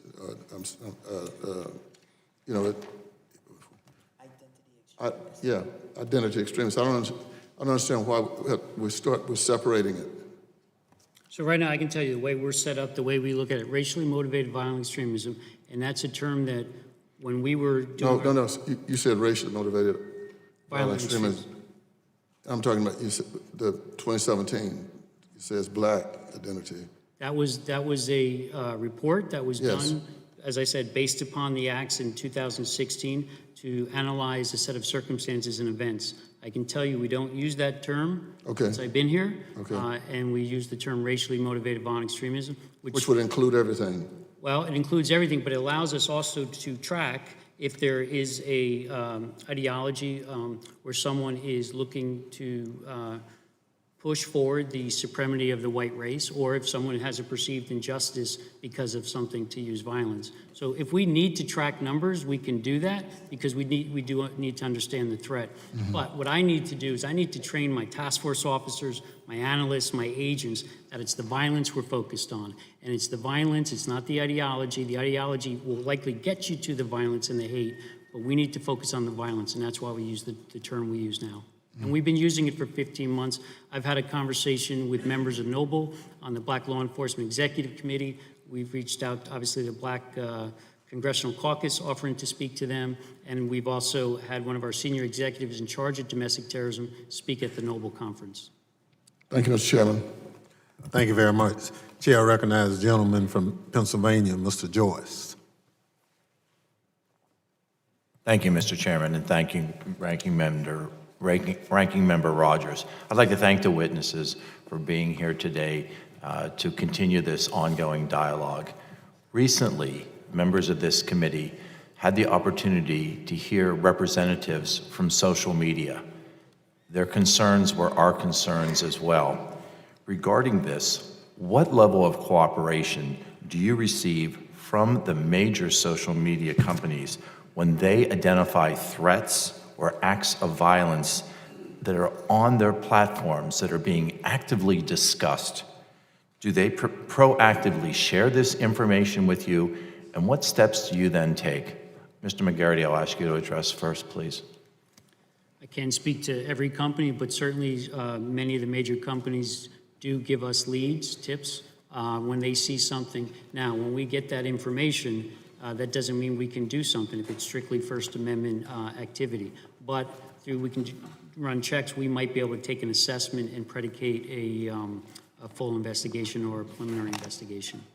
I can't say they all do that. Now, there's certainly companies out there that don't, but we are seeing a tide change in social media companies being more proactive, policing their own, and when they see something, partly because they have retired law enforcement analysts in there, when they see something that is noteworthy and alarming beyond First Amendment, they will give us leads. Can you quantitate that, Mr. McGarity? Can you see trends that you can share with us? As to leads coming in? Yes, sir. We can look, we haven't looked at that, whether it's, I can tell you from where I sit on the threats we're working at, we do get leads coming in from some of the major social media companies. I haven't looked at the statistical analysis or trends, but it's certainly more than I'm sure we got in years past. Is that something that would be easily quantitated? Is that something that you have the resources to do? And Certainly provide? something we could do. Resources are obviously, you're taking people off to do different things, but it's certainly something we can look at to see if it's possible, to see if it's something that's worth tracking. Are there additional measures that you think the social media platforms should be dialoguing with you regarding that? We are certainly training them on what the threats are when we talk about the international terrorism and domestic terrorism threats, as far as what they do on their own use agreements and with their lawyers, that's what they do internally. We certainly educate people to the threat, whether they're a social media company or a bank or a shipping company. You talked earlier about the radicalization and how easily that is to be obtained, that information on the internet. Do you think they are taking the appropriate response from the social media platforms in addressing this with the education that you provide them? I can't speak to, there's a lot of hate out there on the internet. I can't speak to exactly how much of their efforts that they are doing. I can tell you on open source, different companies have been more forthcoming in what they're producing as far as self-identifying content that's unacceptable. But I can't tell you exactly what they're doing inside the companies. Mr. Murphy and Mr. Wigman, would you be interested in commenting to this as well? I would say that the department in the last 2 years has looked at working with the major social media companies and through a coalition of the willing and others, which is largely known as the Global Internet Forum to Counter Terrorism. We do see that those efforts are bearing some fruit. I think we have a long way to go with it, and we look forward to continue to engage with the social media companies in that environment. Mr. Wigman. I don't have anything further to add. Thank you. Thank you for your comments. Mr. Chairman, I yield. Thank you. Chair now recognizes the young lady from New York, Ms. Clark. Thank you so much, Mr. Chairman. I thank our ranking member, Mr. Rogers, and I thank our panelists for bringing their expertise to the panel today. Mr. Wegman, you mentioned something that has not set well with me, and I wanted to give you an opportunity to explain, because I understand the delicate balance between First Amendment rights and operationalizing things, but if it was brought to your knowledge that there was a manifesto online, is there a process that you have to sort of vet that? You made it sound as though, oh, anyone can print a manifesto and this is like a common practice. But we're finding that these manifestos are sort of a precursor to operationalizing events. So can you give me a sense of exactly what you were saying? Yeah. So I totally get your concern, because these online statements, as Mr. McGarity has explained, are exactly the kind of things that can lead people to radicalize and turn to violence. The challenge really lies in, and I'll just talk briefly about the First Amendment jurisprudence here. There's a famous Supreme Court case. No, I don't want to go that far. Oh, I don't want you to go that deep. Okay. I'm saying you mentioned that if you saw a manifesto online, it is commonly viewed as freedom of speech. And what I'm saying is that what we have found, the trend has been that as these manifestos appear, we usually find out after the fact, that someone operationalized the use of a manifesto, right? So what I'm asking is, have there been new protocols put in place? Because I don't want it to be said out there that, oh, manifestos can pop up online. We have nothing in terms of vetting, or there's no process when it's brought to our knowledge. Yeah, my point is just that we're going to need more than just a statement, depending on what the statement says. If it's a statement that indicates threats of violence, we can investigate that.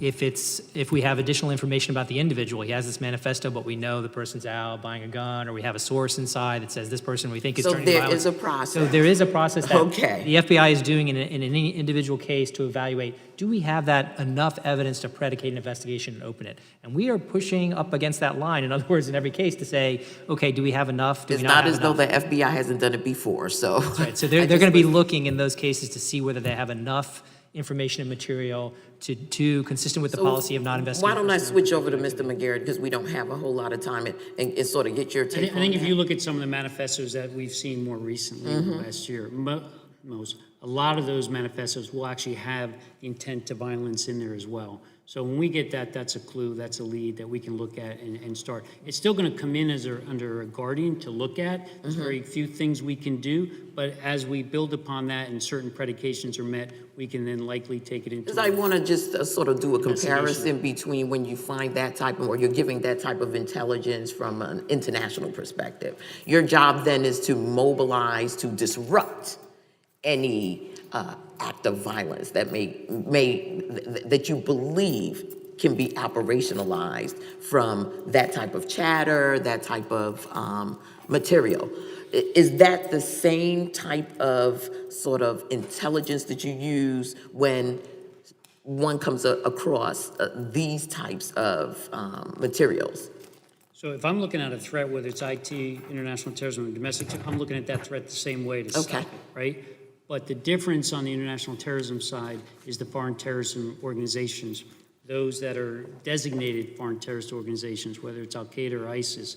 That does give us more latitude, because you're actually saying, I'm going to do something for ISIS, or I'm with ISIS. That does give us more latitude to look at. How does it give you more latitude? They're actually designated as a terrorist organization. So we don't designate white supremacist organizations as terrorist organizations? So a white supremacist organization is an ideology. It's a But belief. they're not But it's not, designated as a terrorist organization. we don't have designated terrorist organizations on the That are domestic. Correct. That's good to know. Mr. McGarity, I'm concerned about the FBI not being having dedicated sufficient personnel and resources to combating domestic terrorism, along with the fact that we don't even label our organizations as domestic terrorists. What is the breakdown of FBI agents, analysts, headquarters, and analysts in the field dedicated to white supremacist, militia threats, or other forms of domestic terrorism versus forms of Islamic terror extremism? Good question. I alluded to it before. We are set up, we've actually looked at that. Those agents in the field that work domestic terrorism, about 20%. And we have about 80% working international terrorism. But if you look at our case numbers, right? So if you look at those things that come in that we can predicate into an investigation, they line up about 20% domestic terrorism, 80% international terrorism. We have domestic terrorism squads in major field offices. We at least have one counterterrorism squad in every field office, 56.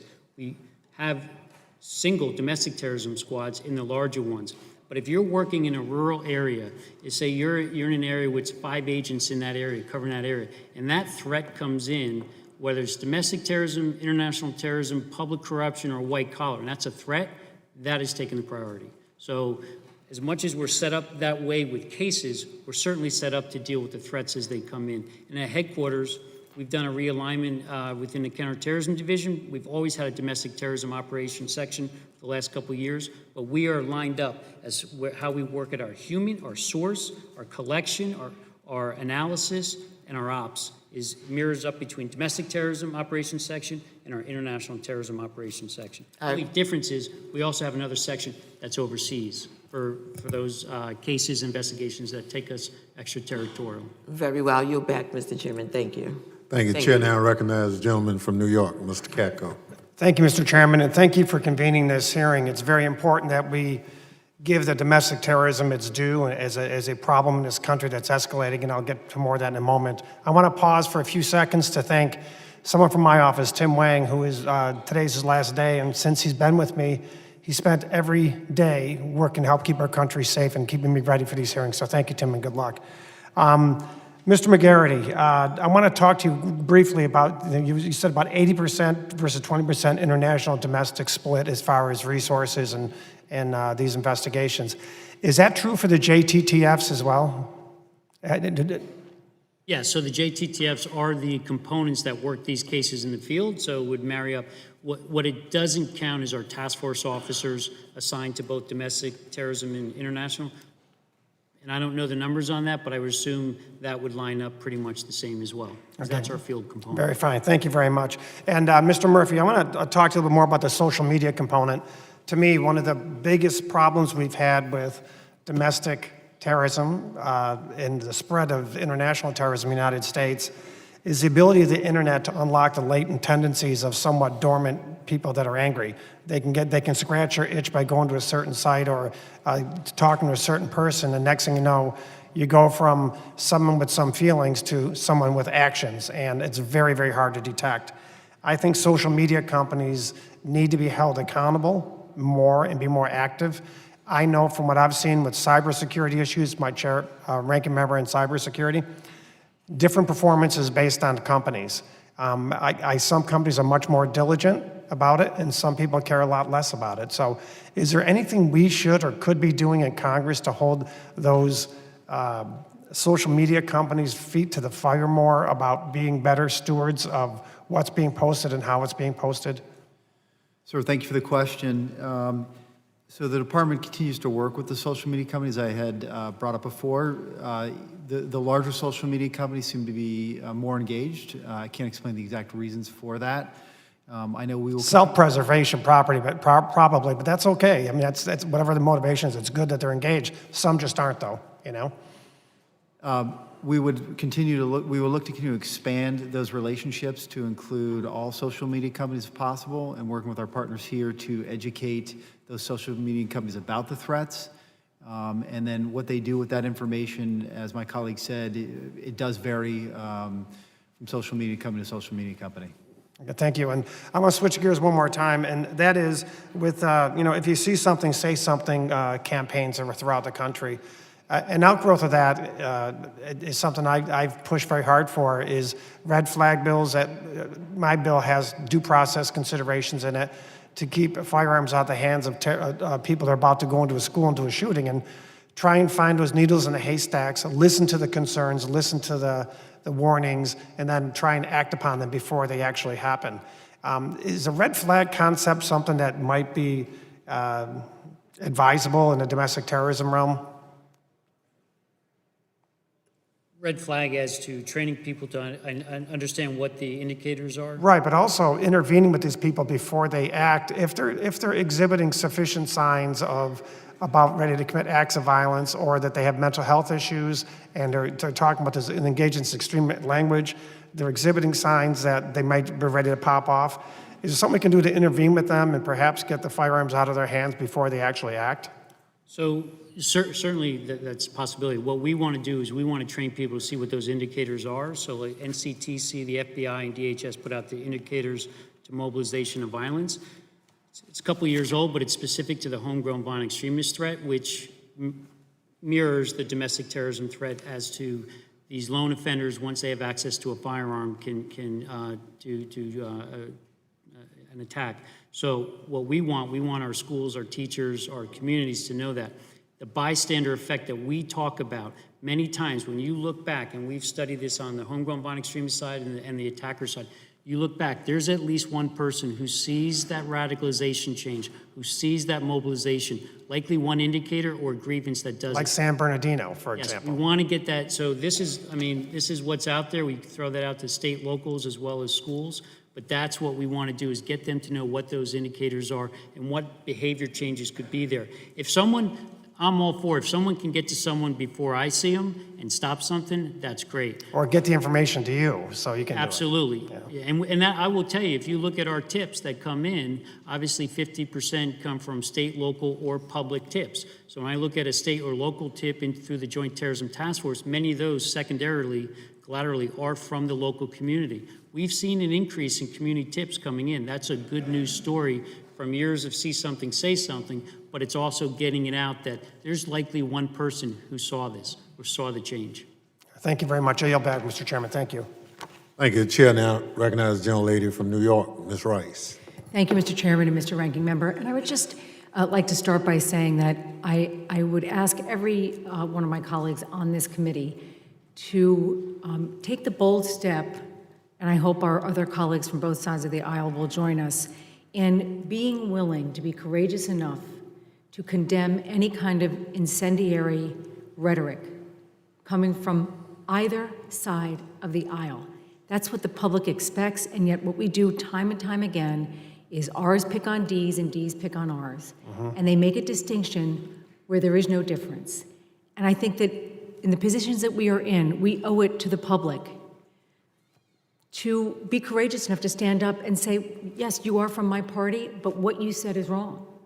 And I hope that we can do that and set the tone, because if we're doing that, I think the influence that we will have over the general public will be much more positive in nature.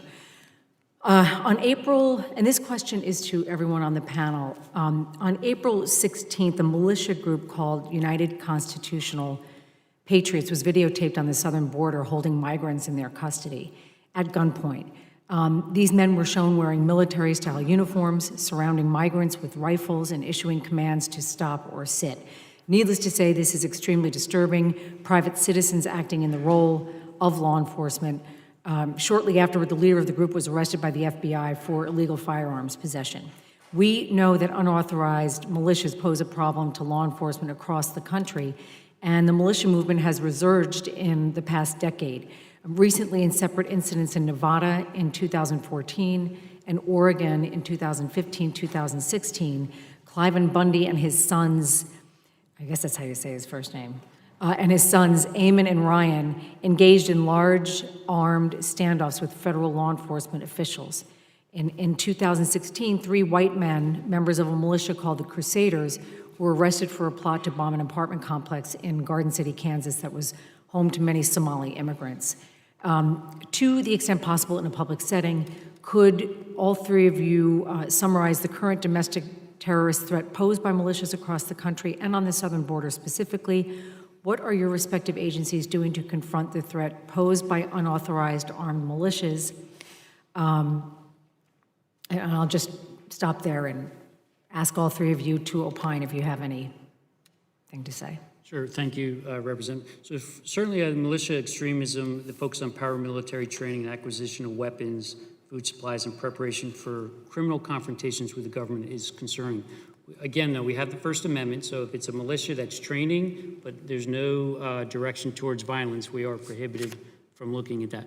Where we do see them move into the violence, and you've seen those in those arrests, we will go out and investigate those that are using militias to pursue violent ends, to meet their ideology, or coerce the government to do something. So we've seen that. We've actually seen a decrease in militia extremism in the last couple of years, partly because we think of some of the prosecutions, notable prosecutions that we have done. So it's a slight decrease in the last couple of years. Ma'am, we actively look out at those groups out there that are threatening both citizens as well as members of the department. So you referenced the southern border. We, as a department, receive threats from a variety of people that have certain passionate feelings about the Department of Homeland Security. We take all of that. We will immediately provide state and local law enforcement as well as the Joint Terrorism Task Force, which the department has a number of folks on that supporting the FBI's efforts. And any investigation, then I would yield back, as Mr. McGarry's already talked about. And then just to add from our perspective, we're prepared, working with the FBI, to prosecute those cases. And the number of the ones you mentioned in your statement are ones that the Department of Justice has pursued successfully and prosecuted in the militia context. And there have been other older cases, and so we work closely with the FBI in terms of pursuing charges against those cases. Thank you. Since 2014, at least 4 mass murders leading to 45 deaths have been committed by men who have identified or sympathized with the incel movement, which is, I'm sure you're all aware, an online subculture of misogynists who blame women for their involuntary celibacy. There is often overlap between this group of misogynist extremists and other violent hate groups. John Earnest, the self-identified white supremacist and anti-Semite who has been charged with last month's horrific shooting in a Southern California synagogue, also referenced misogynist beliefs in his manifesto on the website 8chan. You've spoken at length today about working with these platforms in terms of identifying this kind of speech, but it seems to me that there have been a number of incidents where these killers have given us a roadmap very clearly. I mean, these are not even on the dark web. It's on Facebook. It's on, these platforms that are well known to everyone and reach enormous numbers of people.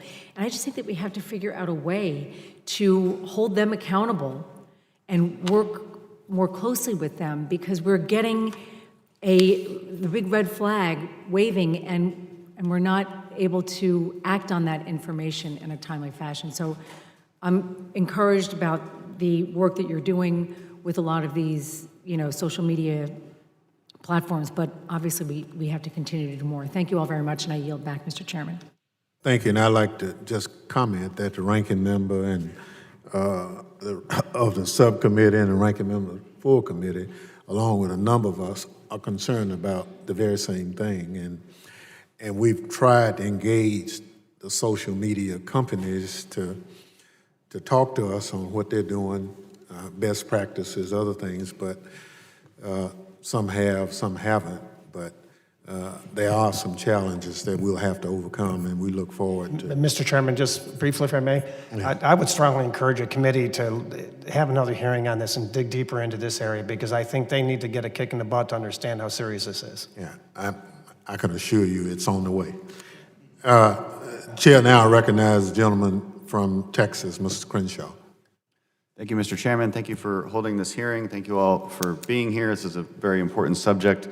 I'll jump right into some questions. After I was injured, I worked primarily in the intelligence community, and we have ways of classifying different types of attacks, most deadly and most likely courses of action.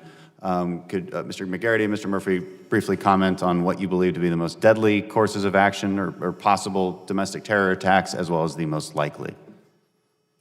I would say most deadly and most likely are both the lone offender who's self-radicalized online, who has access to a weapon. Concur fully with Mr. McGarity's statements. Okay, so and that is the trend we're seeing then. I mean, this is the concern. This is why we're having this hearing. There's this tendency to self-radicalize where we can't connect them with a broader network. We can't trace that back the way we used to do in the past. Which now, a question I have as well is as we've effectively, not quite totally, but effectively and geographically defeated the caliphate and the ISIS caliphate in Syria.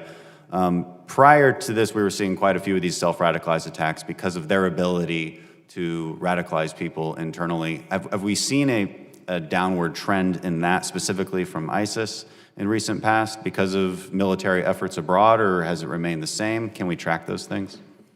I would say we have certainly not seen a decrease. I mean, and that's the problem set we have. As the ISIS caliphate shrinks, it's online, and so what you saw from AQAP with Inspire Magazine and ISIS with the social media platforms that they pushed out, you can recycle that. So if you're sitting in a basement anywhere in the U.S., you can get online and see that, and that's what's alarming. So, and we did see that. I mean, just the arrest we just did a week ago in L.A., that was a self-radicalized, but certainly on the internet, that was alarming. So from our vantage point, the homegrown violent extremist threat is certainly a priority threat for us because they're still being radicalized. It almost doesn't matter whether the caliphate's physically there or not. The content has to come from somewhere, though. Are you able to track where that content is coming from? Content is coming from all over the world at this point, right? As the caliphate shrunk and those safe havens are no longer existing, like we saw with AQAP in Yemen, you could be anywhere in the world right now and put this together, certainly with anonymizers, the Tor, and other things, you can push that out. So geographically, it's dispersed. You have anything to add to that before I go on to the next one? No, sir. Thank you. I want to talk about collection efforts. You mentioned there's more open source and more targeted collection efforts coming out of DHS and a movement away from the analysis side of things. I want to ask real fast about how recruitment is going and personnel recruitment for these jobs. Do we need to increase recruitment? How is morale among these folks? So speaking for DHS, I mean, we have dozens and dozens of people putting in for every job, up and down our kind of tree and for the various jobs. So we're fortunate to get a large pool of talent. So we have no problem with in terms of numbers of people applying for jobs. Okay. What about enough billets? I mean, trying to do open source analysis for such an enormous problem, which is you're trying to analyze the entire internet on who might be self-radicalized. Do you need more? Well, sir, we're always willing to, of course, get more resources and happy to work with you and Congress to get you a more concise explanation of that. Yeah. But there's always more, as you described, that can be done on the internet. I mean, it is an endless... Yeah. On JTTFs in particular, so in my past, I worked a lot in the interagency, and in my experience, the interagency really only works because of personal relationships. The problem I always saw was that there's not an institutionalized reason to cooperate. There's not an institutionalized requirement to share information. Has that improved at all? Are there ways to improve that? I would say from the operational side and the Joint Terrorism Task Force, I served on the one in New York City, and I've been stationed to the CIA as a detailee. I would say right now, within the USIC and our state and local partners, the partnerships are the best we've ever seen. So as a member of DHS now, the previous 20 years I was in the FBI and led and was a part of multiple JTTFs. I would agree with that. I know from the departmental perspective now, through the FBI's leaderships on these task force, it continues to just be, for the most part, few people I'm sure out there really well led, and it's a good process. Thank you. I'm out of time. Thank you, Mr. Chairman. Thank you, Chair. Now I recognize the gentleman from Rhode Island, Mr. Langevin. Thank you, Mr. Chairman. I want to thank our witnesses for being here today and your testimony. If I could, for Mr. Wagaman and Ms. McGarity, based on the testimony that you all given today, it's clear that the Justice, FBI, and DHS all consider domestic terrorism a threat. And so therefore I want to talk about prioritization. Mr. Wagaman, you state that only 2 of the more than 40 National Security Division attorneys assigned to counter terrorism focus on domestic terrorism. So is this reflective of the threat? No, just to be clear, all 40-plus attorneys in our counterterrorism section are available to work on both domestic and international terrorism matters. We don't have kind of dedicated, split up between domestic terrorism prosecutors and international terrorism prosecutors. We do have a domestic terrorism counsel who focuses exclusively kind of on our national program, and 2 attorneys who support him and work on that work, but they're also available to do international terrorism matters as well. So the way we do it at Department of Justice is all of our attorneys who are specialized in counterterrorism can work either international or domestic terrorism cases. So all 40-plus attorneys are available for both, and what they work on depends on what threats are coming in the door and what cases are coming in. So in terms of cases that you charge 20 times as many foreign terrorist cases as domestic terrorism-related cases? I couldn't give you an exact number on that in terms of how many we charge. You have to remember also that a lot of domestic terrorism cases are charged at the state level as well, more so than probably on the IT side, so you have to take those into account. And on the domestic terrorism side, some of them are charged as hate crimes under the Civil Rights Division, could even be a tax offense. We have tax protesters that are anti-government, so in comparing the numbers, you really would have to look across a broader spectrum. Mr. McGarity, a November 2018 New York Times Magazine article reports that that the FBI counterterrorism agents candidly admitted that domestic terrorism is seen as a backwater, and that the only path to advancement was through international terrorism cases. Is that true? And how do you and the FBI leadership balance international terrorism and domestic terrorism? Well, first, let me go back to where, as far as the prioritization, from the FBI perspective, counterterrorism, preventing a counterterrorism attack in the U.S. was, still, and will be, as far as I can see, the #1 priority of the FBI. So that's still our #1 priority.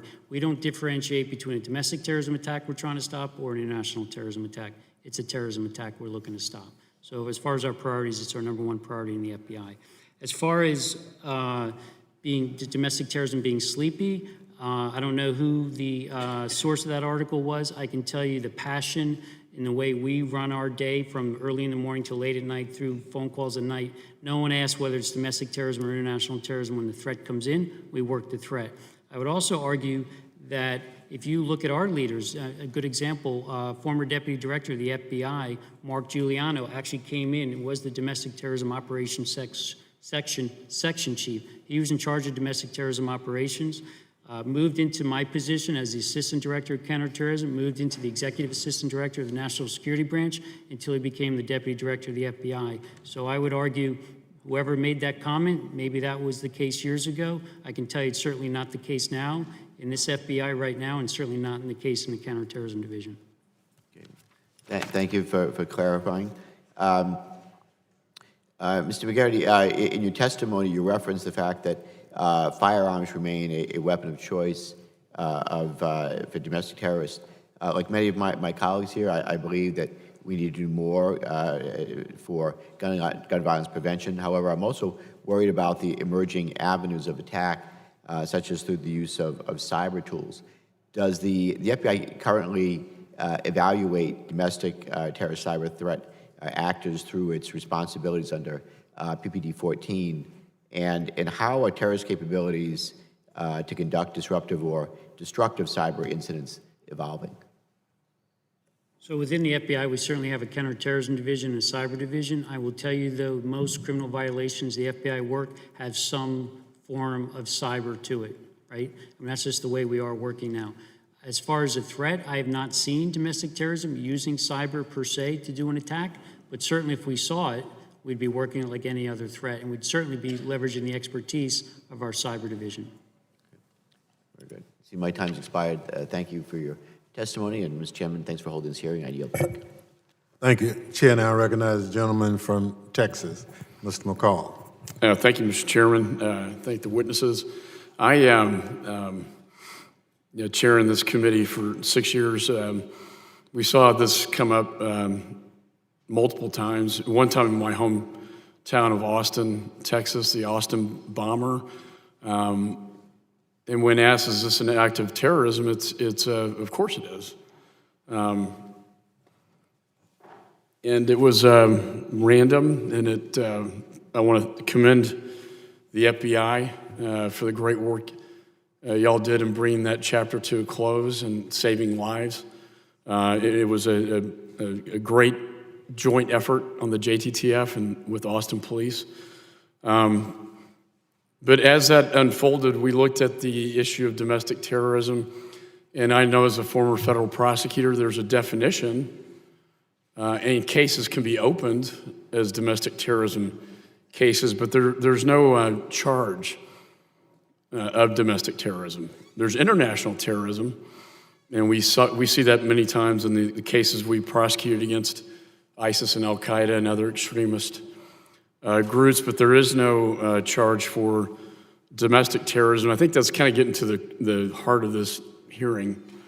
And I was just curious what your thoughts would be on Congress enacting a domestic terrorism charge. What would be the benefits or risks of doing that? If I could just go down the panel. Yeah, I can take that. So we're always looking to improve our authorities. And so I think we're certainly open to having a discussion with the Congress. If there's interest in the Congress in pursuing a domestic terrorism statute, we're certainly open to having that discussion. I think you have to think about exactly what issue you're trying to fix. As I've talked about in my opening testimony, we do have a number of statutes that we use in these domestic terrorism cases. So the question is, what gap would it fill exactly? We probably would not want, the one thing I would say, is something that's similar to what we have on the international side, which is designating foreign terrorist organizations. We're not going to want to, for good policy reasons that I think the committee on both sides of the aisle would share, designating domestic groups as domestic terrorist organizations and picking out particular groups that you say you disagree with their views and so forth is going to be highly problematic in a way that's not when you're designating Al-Qaeda or ISIS or an international terrorist organization. So there's not going to be a precise analog on the domestic side, but that's not to say that there aren't other ways we could do, maybe analogizing to our current hate crime statutes. That would be something that we could do that would be broader on domestic terrorism. Under a hate crime. Kind of like hate crimes, except focused on domestic terrorism and the definition that we have in the code. So it's certainly a discussion that we're open to having with the Congress if there's interest. I tend to agree. I think that's a better approach than labeling domestic terror organizations within the United States. It gets sort of problematic. Can you tell me how many domestic terrorism charges we have brought, last year, for instance? So I don't have an exact figure on that. I would imagine it's somewhere between 0 and 100, but I don't have an exact number. Okay. And how many international terrorism cases did we bring last year? I just don't have that handy with me either today. So unfortunately, we could try to get you that number. Okay. Yeah, I think this is the issue the chairman and I have talked a lot about. We'd like to get to a place that, bipartisan to resolve some of this, because I think when you look at cases like the Austin bomber, it's hard for me to say that wasn't an act of terrorism. It certainly was. And so how do you go beyond just the definition, of domestic terrorism? And perhaps it's under a hate crime type law. And now, of course, in that case, I think he would have been charged with capital murder under Texas law, and that's the ultimate punishment. Hate crime doesn't have that sort of penalty provision to it. No, it does. If death results, the death penalty is available. So under the hate crime? It can be, yes. Okay. I think Dylan Roof, for example. Then perhaps, Mr. Chairman, that could be a way to look at this, perhaps under the hate crimes statute. I think that's a good answer. I'll yield back. Thank you very much. Chair now recognizes the gentleman from Staten Island, New York, Mr. Rose. Mr. Chairman, thank you so much for the opportunity. Mr. Murphy, you mentioned earlier the Global Internet Forum to Counter Terrorism, GIFCT, is that correct? Yes, sir. So the social media companies recently came before us and they humble bragged about this forum, that they had established it. So my first question is to each of you, were you aware of this forum, and have you had any direct communication with this forum, and if so, how often? And that is both you as well as your office. To start with Mr. Murphy. Sir, thank you for the question. Under the office that I manage, I don't have direct engagement with that forum. Rather, our intelligence professionals provide background information and other things to the rest of the department that does engage. So we kind of serve as that node by which we help our officials that are going to be there understand what the issues are and be best informed to talk about. Okay. From the FBI perspective, we're absolutely involved in that process. But Mr. McGarry, were you aware of this actual organization, is my Yes, question. In You fact, were, okay. part of that is the ACOPA process. There was a recent meeting just here in California. I was present there with members of DHS, Secretary Nielsen and others with the social media companies. I was actually at that meeting. Great. So yes, I'm aware of the organization. We've had at least some contact with companies that are part of the forum, the Counterterrorism Forum, and so we're aware of it and have tried to, we're working principally through the FBI to encourage them to address terrorist use of the internet. You know, one thing that I think we're seeing here is that there isn't an institution in place for strong public-private partnerships as it pertains to social media, as far as we can see. Do you see any established public-private partnerships with social media? In other words, is there an institutionalized way for law enforcement to quickly and efficiently share information with social media companies or vice versa? Mr. McGarity, we'll start with you. Well, there's absolutely a way to do it, and we do as far as sharing information. When we see threats, we will absolutely go through our private sector engagement offices within the FBI to do that.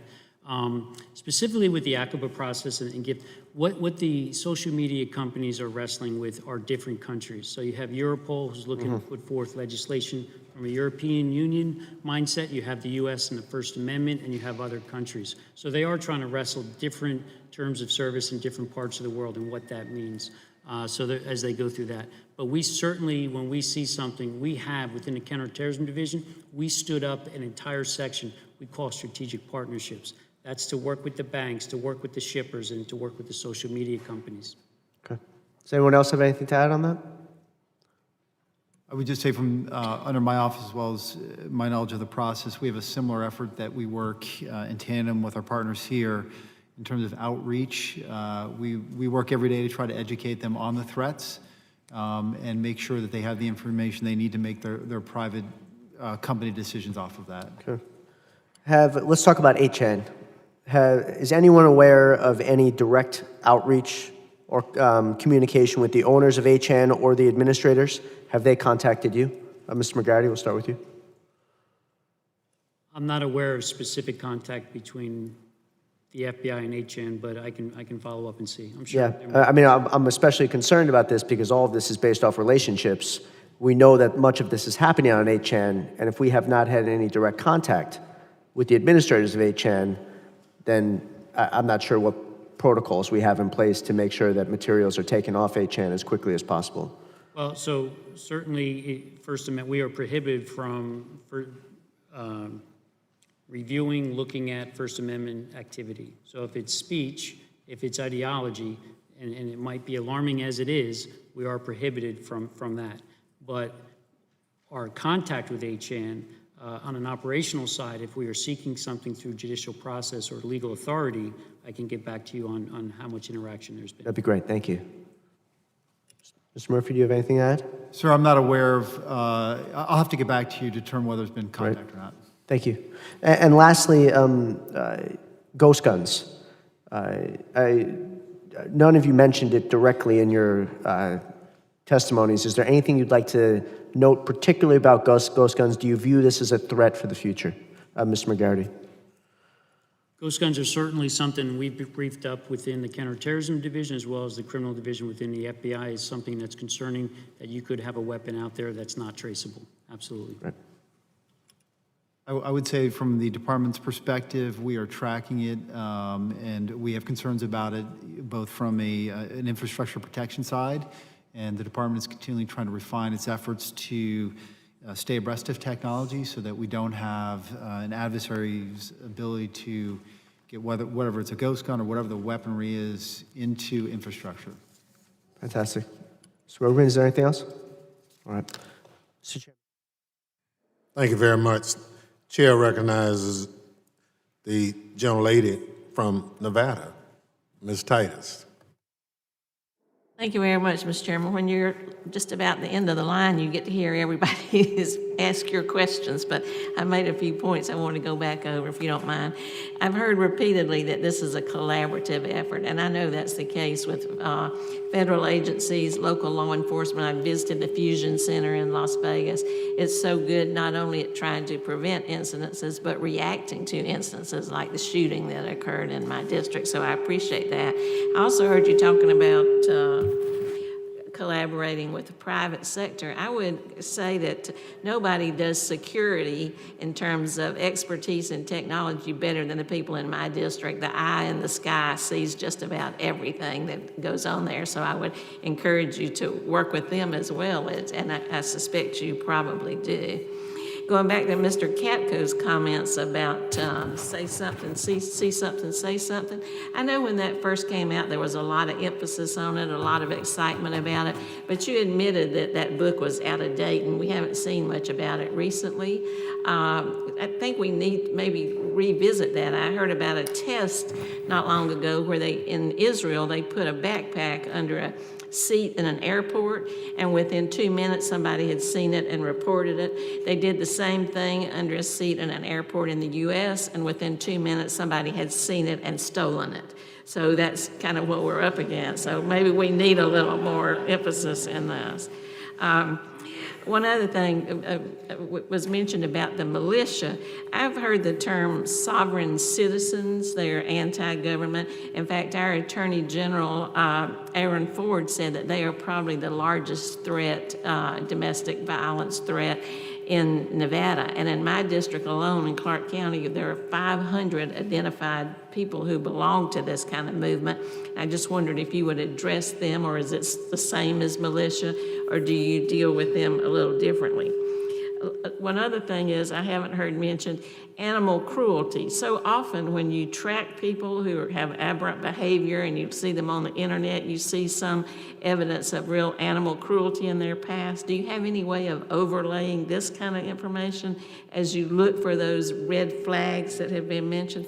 And finally, one form of domestic terrorism that hasn't been addressed is against abortion clinics and abortion doctors. And that seems to have been stepped up with the president's rhetoric that's just been very inflammatory, and some outright lies.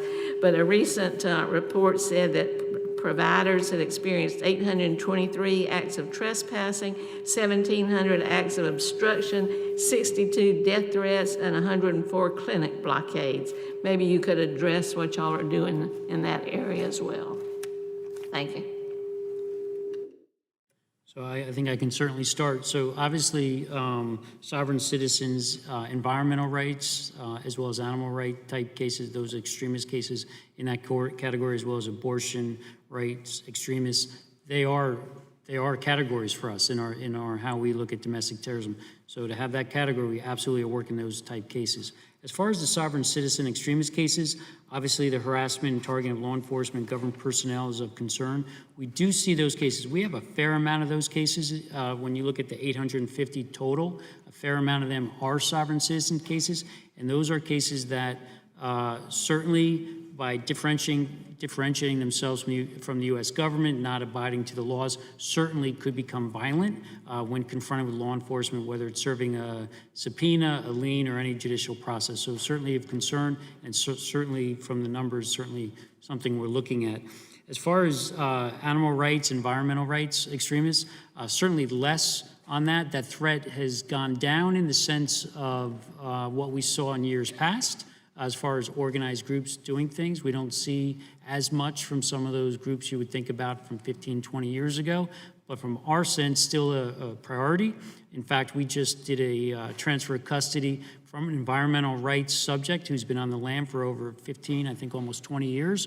We tracked him around the world into South America, Central America, and we brought him back from Cuba, of all places, to stand trial in Portland. So those type cases are very important for us. And the abortion extremist cases, obviously, whenever you're looking to, on either side of that issue, when you're looking to use violence to pursue your goal, it's of interest to us. We, again, may have less of those cases, but once you get into the violence for us, you're into our realm, and that's where we're looking to disrupt you. So it doesn't matter on which side. If you're pushing violence to pursue your ideology, we're aggressively investigating you. And very briefly, so yes, we mentioned before, it's in my written testimony, which has been submitted as well, that we're looking to build upon the suspicious reporting system which started after 9/11. We have a new program. I've mentioned it before to the committee. We're happy to get with your staff and yourself and give you a full briefing on it. Specific to the Las Vegas Fusion Center, we have full-time folks there. We look forward to continue supporting the Las Vegas Fusion Center and the work they're doing to look at violent behaviors, and in any way we can support that Fusion Center as a best practice, we're taking a look at that right now. Thank you very much. Chair now recognizes the gentleman from Texas, Mr. Taylor. Thank you, Mr. Chairman. I appreciate you having this hearing. Wanted to go to a case that I know relatively well because it's close to my house. There was a Plano West high school student who was arrested last year. He had self-radicalized into Islam and had made plans to conduct an attack on a Hindu mosque in my community and then go attack a mall where I like to take my daughter to go ice skating. He was arrested. He was caught by the FBI, arrested, but then he ended up being prosecuted not by the Department of Justice, but by the Collin County District Attorney, because federal law does not allow prosecution of terrorists who are 17. And so he was actually sentenced, I believe, a few weeks ago in Collin County with a special prosecution, obviously it seems with the blessing of the FBI and the DOJ and their support in that prosecution. So my question, to take that specific case, which is very close to my house, I drove past Plano West High School on the way to get to work here yesterday. Taking that personal or specific example to my community, what laws are getting in the way of you prosecuting terrorists that requires the state to step up and prosecute terrorists? So without commenting on that specific case, juveniles under the federal system can sometimes be transferred to adult status, is my understanding. And so it's really in every case we're going to evaluate in the facts of the case, whether it's a DT case or less often an IT case, whether the best means of neutralizing the threat is a state charge or a federal charge. So it could be in the case you were talking about, the decision was a discussion between the prosecutors at the state level and the federal level, and they said the state charge is actually the most effective way of dealing with this threat because they're going to get the longest sentence, or they're going to have flexibility, or based on the evidence, or whatever it might be, that the state charge is best. So that's a dialogue that occurs between state prosecutors and federal prosecutors, particularly on the domestic terrorism side. That's a frequent occurrence to have those discussions. So that's our overall approach. I don't know if that answers your question. Sure. No, and let me just say, I have a lot of confidence in the district attorney in Collin County, Judge Willis. He does a great job. He's got a great team of prosecutors there, and obviously justice was done in that case. But my broader question is, what frailties exist in federal law now that make it so that you're literally looking to the state of Texas to prosecute a case rather than the Department of Justice? So it really depends on the facts of the case as to whether an individual case is going to be prosecutable under federal law. Not every case on the domestic terrorism side, as we've talked about, we can use gun charges, we use explosive charges, we use threat and hoax charges. We can use hate crimes. There's a whole array of charges, but there could be a fact pattern. I don't know if the case you mentioned is one of them that doesn't meet the standards for any of those cases. So it falls between the cracks, and it might be a garden variety murder case, and it's easy to prove that murder offense under state law, but it doesn't qualify for any of the other things under federal law, and so they're going to bring that as a state case. If you don't mind looking into this and seeing what frailties there are in federal statute where we're trying to go after terrorists and then end up, instead of doing it, again, I think counterterrorism is truly a federal responsibility. I appreciate that sometimes our state partners are the right people to go do these things, and I know Judge Willis was glad to serve justice in this case, but I wish we could, if you could look at that and then circle back with my team. I would like to have a further conversation in this committee about making sure that we bring terrorists to justice at the federal level. Let me I have a minute left, just wanted to go into another, so hate crimes under the FBI, there was a 17% increase 2017 over 2016. I also noticed that we have 1,000 more new law enforcement agencies reporting that kind of data to the FBI. So sometimes, in an effort to be more holistic and collect more data, you increase your numbers, and then people say, oh, there's been an increase, but really, have you looked at what it would have been if you hadn't added those 1,000 agencies? In other words, is it just how we're collecting it, or is it because we're collecting more data, we have a bigger number? So it looks like there's an increase when actually there wasn't. So from my vantage point, sir, under the counterterrorism division, I don't I don't own the civil rights hate crimes, but I do know from hearing about it that obviously it's something we're doing more of, and more departments and agencies are reporting it. So they want to give some time to see if there's actual increases or not due to the new data that wasn't there before. But again, that doesn't fall under the counterterrorism division where I work. Have you gone back and relooked at these numbers and excluded the 1,000 new agencies? So that again, Is that possible? Is that an ask? I don't know what they're doing on the criminal side of the FBI. I do know they are cognizant of the increase and determining whether it's just an increase in the data collection and the reporting, or is there actually an increase in hate crimes. I can't answer that. I just know it's an issue they're looking at. All right. Thank you, Mr. Chairman. I yield back. Thank you. Chair now recognizes the gentleman from New Jersey, Mr. Payne. Thank you, Mr. Chairman, and thank you for having this this hearing. I'm going to hold this up for a second so everybody can get an idea. Mr. Murphy, are you acting undersecretary, or are you the real deal? I am the number 2 in terms of the intelligence enterprise. The Undersecretary Galawi is in place. But you're not acting. I'm you're not acting. No. And that makes 2 of you in the entire administration. It's not acting, but that's for another day. Mr. Murphy, in early 2017, we learned that personnel in your office sent several emails concerning a document referred to as the race paper. Over a year ago, racial justice organizations filed a lawsuit against DHS to release the contents of the agency's memo referred in the government documents as the race paper.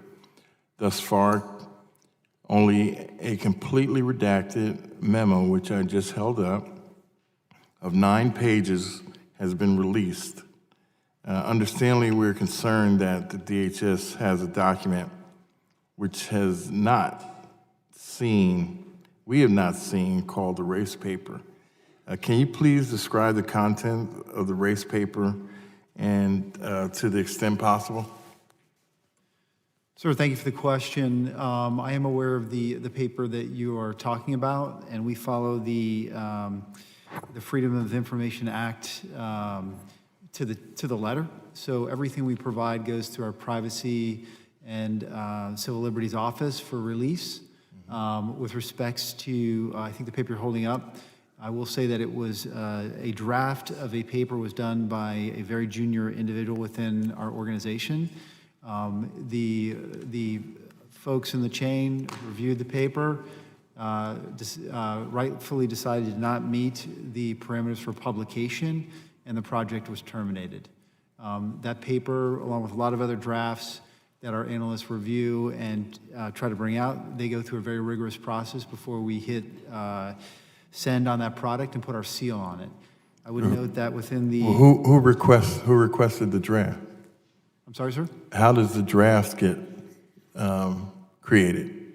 So all of our analysts look at the various threat lines that we are monitoring and have the latitude to help explain those threats. One of the issues I brought up in the beginning of my testimony... So there's a need for a race paper? One of the... I don't think that the email tagline that you're referring to is the way that I would characterize that draft paper. How would you characterize it? I would characterize a draft paper that when it was reviewed by the first line supervisors was killed. Can DHS release an unredacted copy to members of Congress? So we will continue to follow the FOIA regulations with respects to that. With the oversight responsibilities of Congress, we were happy to go back and I'll work with staff to see what is possible. Okay. 2 years after we've learned that the DHS had a secret document simply known as the race paper, Congress and the public still haven't seen the contents of this document. But we do know that some of the circumstances surrounding the release of the race paper and they suggests that race is very concerning. For one thing, it was released in connection to a FOIA request related to the Black Lives Matter movement. Why would that be? So, sir, the paper was never released. Does the race paper include information on targeting individuals who peacefully protest against police violence or other racial injustice? So, any paper that, as a professional, that I put my name on and the seal of the department goes through a rigorous process. I would also advertise that in the 17 intelligence agencies of the United States government, last year and as well as the year before, we're either number one or number two in terms of the quality of the information that the men and the women of my office put out. Part of that includes whether we reach the standards. Okay, my time is coming to an end. Does the race paper suggest techniques for surveilling Black activists who protest against police violence? So, sir, again, we don't have a race paper. Well, this thing exists to some degree, whether it was a draft or whatever it was. Somebody thought to do it, but my time is coming to an end. This is very troubling. I pledge my allegiance to a flag every single day that says that we all are created equal and are allowed to be citizens, and justice is meted out equally. This doesn't sound like this is the case, then I yield back. Chair now recognizes the gentlelady from Florida, Ms. Dimmons. Thank you so much, Mr. Chairman, and thank you for having this very important and timely hearing. Thank you to our witnesses for joining us today. Mr. Murphy, I'm directing my questions to you. As a former law enforcement officer, I certainly understand the importance of timely and appropriate information sharing, how important those intelligence reports are to particularly local law enforcement in terms of helping them to plan and strategize for an appropriate response. Information, it's so valuable, it can really be a force multiplier for law enforcement agencies having to deal with oftentimes the unknown in their community. So I, first of all, want to thank you for the work that you are doing in that area to help those on the front line be adequately prepared. But however, there does, with the good work that you are doing, there still continues to appear to be some gaps in the process. And I am particularly concerned that information regarding white nationalist gangs and violent fringe right movement groups is not being shared with state and local law enforcement, even when they specifically seek it. And I know I missed the earlier discussions about trying to balance First Amendment rights, but of course we are also trying to keep our communities safe on every day. In November, the New York Times reported that the Gainesville Police Department, which is, Gainesville is a city in Florida, was not provided relevant information leading up to the speech of Richard Spencer, a white nationalist whose public comments often ended in bloodshed. Of course, Gainesville is a college town. It's a short drive from my district in Orlando, but a police commander with that department said that the person had 24 years of experience, so knows the job very well, described the lack of information from the FBI and DHS as the Bermuda Triangle of intelligence. So unable to receive what he thought was appropriate or relevant useful information, he went online himself and did indeed find that the violent white nationalists who ultimately descended on the campus were not hiding. They were on social media networks, on message boards, talking about how they were going to test Florida's Stand Your Ground law. I eventually descended upon the city opened fire on protesters. Thank God no one was killed that day, and they were ultimately arrested. But I would like to ask you, Mr. Murphy, what are the, as we balance First Amendment rights, and I certainly understand what the Constitution requires us to do, what are the lessons learned for you and your department as it pertains to events like the one in Gainesville and even the one that we're all familiar with, Charlottesville? And could you talk a little bit about how the department actively collects, reviews, and shares information specifically involving these type of groups?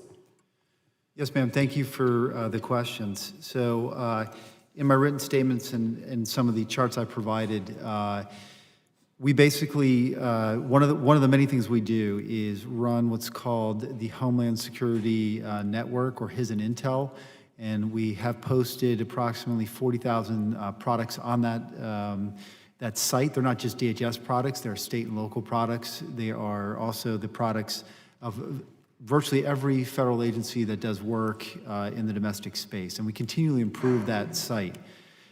Since 2016, that site has, and the quality of products we're putting on there has increased, and we know that by measuring it in a couple of different ways.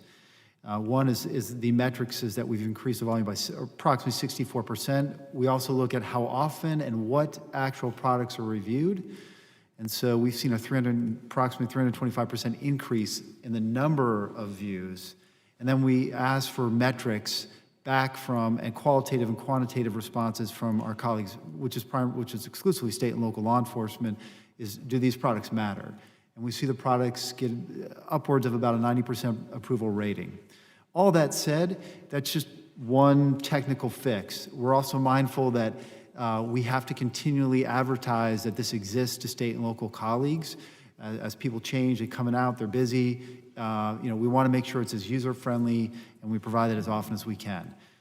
We've increased the number of our field. These were lessons learned in terms of sharing of information post Gainesville, post Charlottesville, or were these processes in place prior to those events but somehow failed? I would say, ma'am, that they've been ongoing since 9/11 on forward. And so we continue to learn from all information sharing experiences that we have.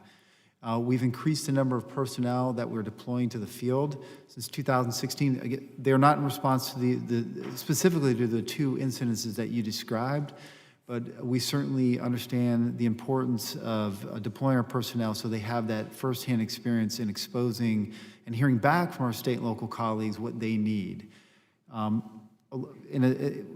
response to your question, there's not a day that goes by that I challenge my entire team to make sure that any classified information reporting from other agencies, we encourage those agencies to get out that information to our state and local colleagues.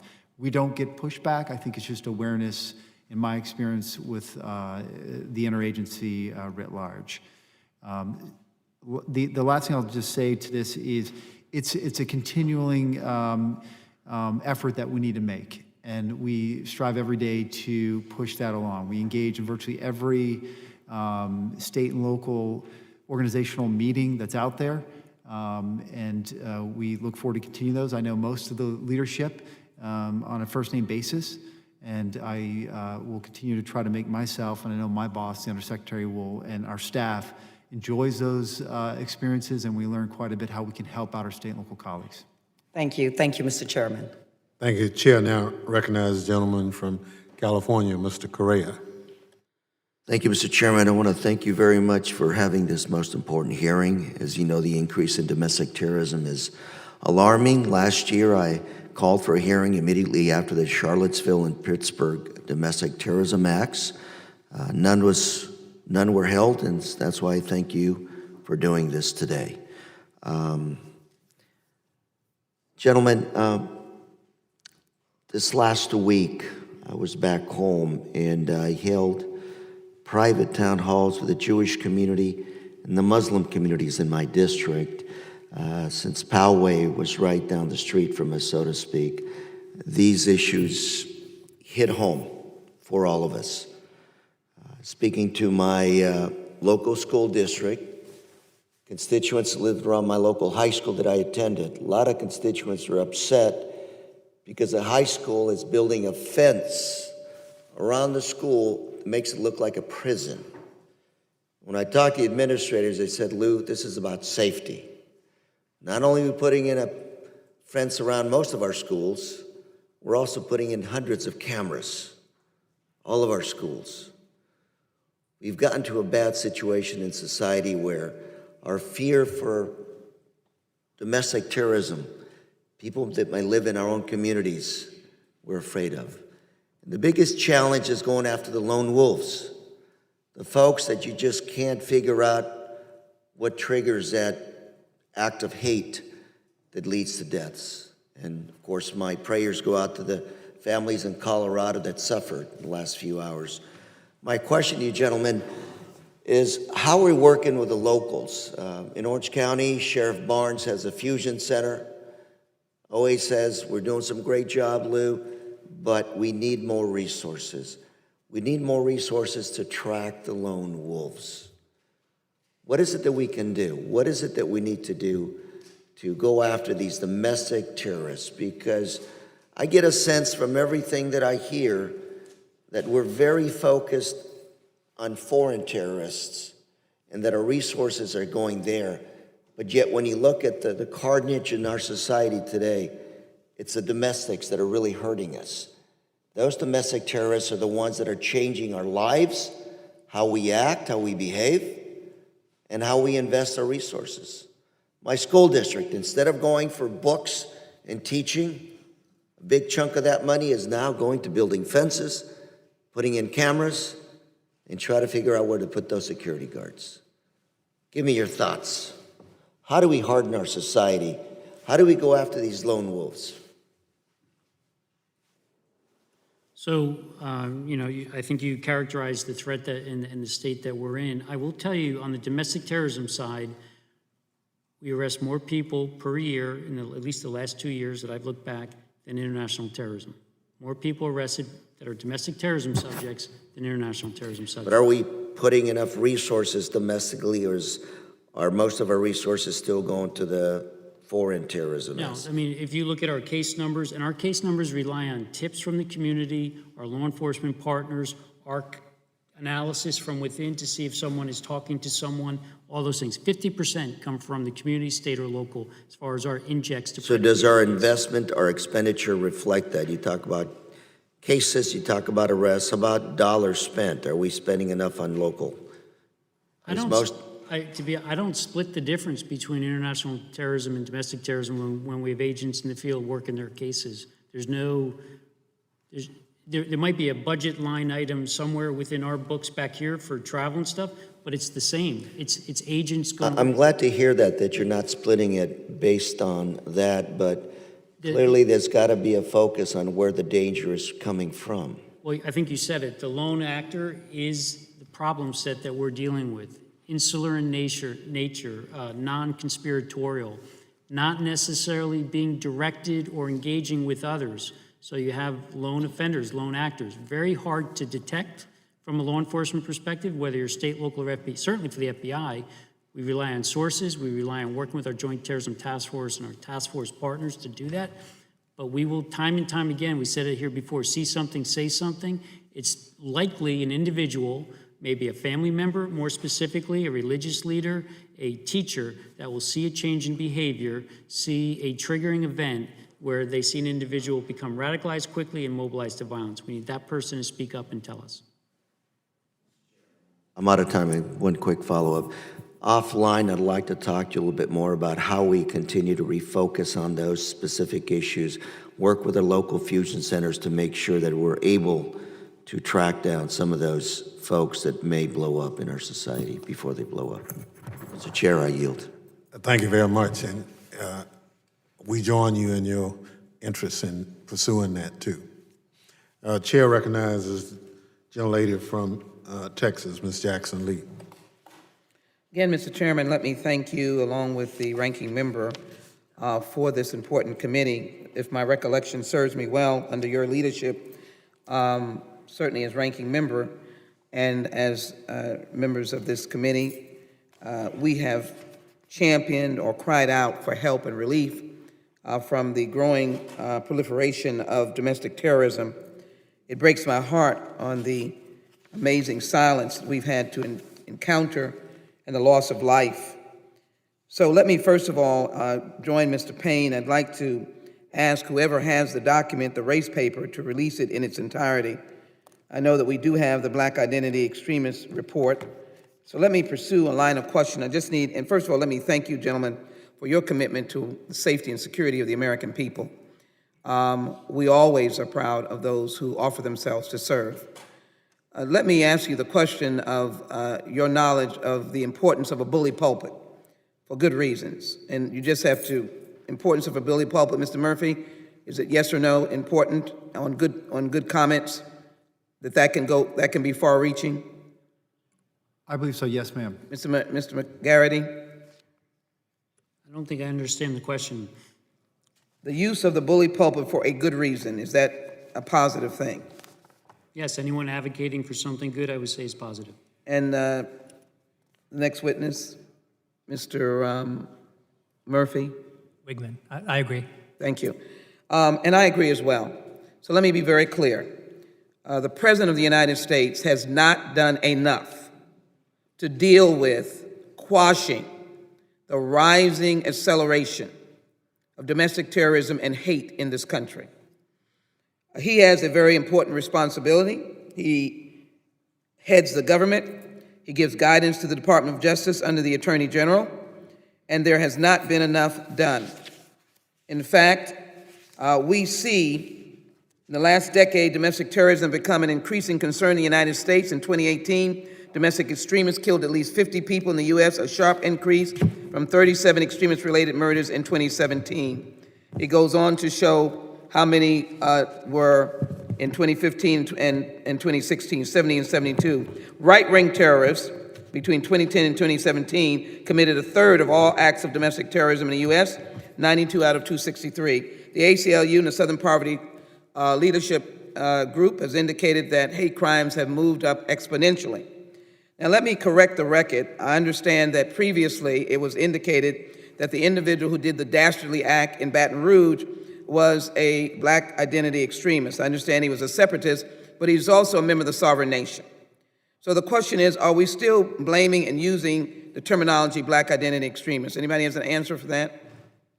I can say from the FBI, we haven't used that term since I've been here in 15 months. So I don't want to prep for the briefings. And I thank you very much. I don't want to point specifically to the exclusion of other hate groups, but I do believe it is important to focus on the rising emphasis of white nationalism and Nazism. They are glaringly in the limelight, starting from Dylan in Mother Emanuel, who professed that ideology, going to the Coast Guard individual that's right in the mix right now, that is frankly having attacked or at least attempted to attack various public figures, to the gentleman professing his love for Trump in Florida, attacking members of Congress, and to Charlottesville. My question is, when is the President to emphasize to the Attorney General and to each and every one of you that your major and chief responsibility, besides all the technical things that we have to do, is dealing with white nationalism and Nazism? I'm asking all three of you that question. I can take it, the first part, I can just highlight, as far as domestic terrorism, I can tell you it is— White nationalism and Nazism. Please, use that terminology. I understand they're understandable. So from the National Security Strategy for Counterterrorism this year, which was put out, obviously it highlights violent extremism such as racially motivated extremism, and then notably domestic terrorism in the United States is on the rise. That's a statement, but obviously that's a strategy. What's going to be done to implement it? I can tell you the National Security Council with the National Counterterrorism Center and DHS and the FBI are now working towards an implementation plan on that strategy, as well as the rest of the United States intelligence community. So it's actually in the strategy first time in years that I know of, that it's in domestic terrorism is actually highlighted in the strategy. As far as what we're being directed to do, like anything, we're being directed to preempt violent attacks by people who have an ideology that are trying to pursue whatever that ideology is, and that's been our mandate.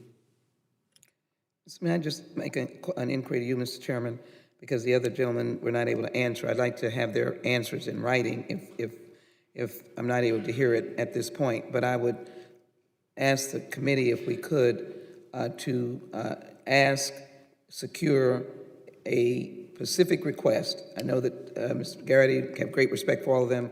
Specific request for their plan to move quickly on the issues of white nationalism and Nazism in terms of a response to those particular issues, keeping in mind everyone's right to the First Amendment. And I would appreciate if those gentlemen could either answer or they could provide it in writing to the chair. I'm happy to answer, which is from a DOJ perspective, absolutely we're committed, as I said in my opening testimony, it was made clear today, regardless of the motivation of the threat, if it's white supremacy, if it's white nationalism, if it's any other kind of threat, we're absolutely committed, working with FBI, with our colleagues at DHS, to investigate, prosecute those cases. Some of the ones you mentioned are cases that we have prosecuted, and those are mentioned in my opening testimony. So again, we're absolutely committed to addressing that threat. Ma'am, I'm happy to answer now as well, and it's in my statements as well. We don't base how we pursue individuals who are pursuing violence or pursuing grievances solely based on ideology, that, as you noted, is First Amendment, but those that seek to harm citizens or anyone in the world based on whatever the motivation is and there's violence involved, we certainly go after that on a daily basis, and we'll continue to do that. I think our numbers in the overall domestic terrorism space bear that out. Since 2016, the amount of reporting we've put out on it has sharply increased, approximately 40%, and we look forward to working with all of our partners here to continue that reporting. I would also add that we work aggressively with the faith-based community and with our partners here to make sure where they happen to be a target, we can give them those resources they need, as well as other community coalitions that are out there, and we look forward to continue to do that. Thank you. Thank you for your courtesy. Thank you. Thank you. The chair now recognizes the gentleman from Texas, Mr. Green. Thank you, Mr. Chairman. I thank the ranking member, and I thank the witnesses for appearing. Dear friends, as witnesses, if you are familiar with, and I believe you are, I just want to build the record. If you're familiar with the KKK, would you kindly extend a hand into the air? I believe you are. Let the record reflect that all are. And are you familiar with their cross burning?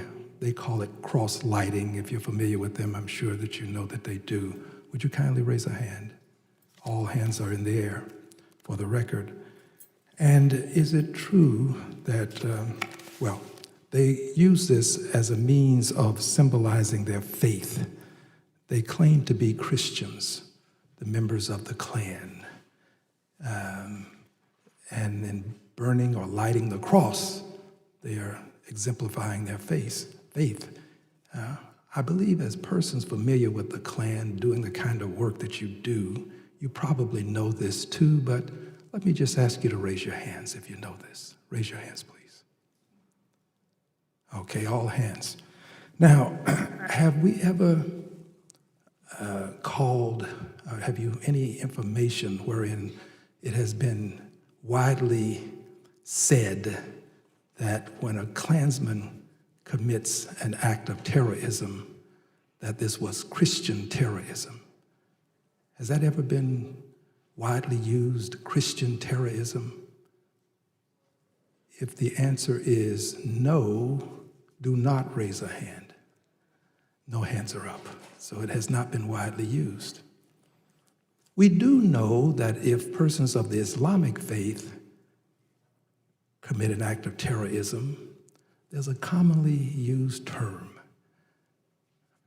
Islamic terrorism. Have you heard this term, Islamic terrorism? If so, would you raise your hand, please? All have raised their hands.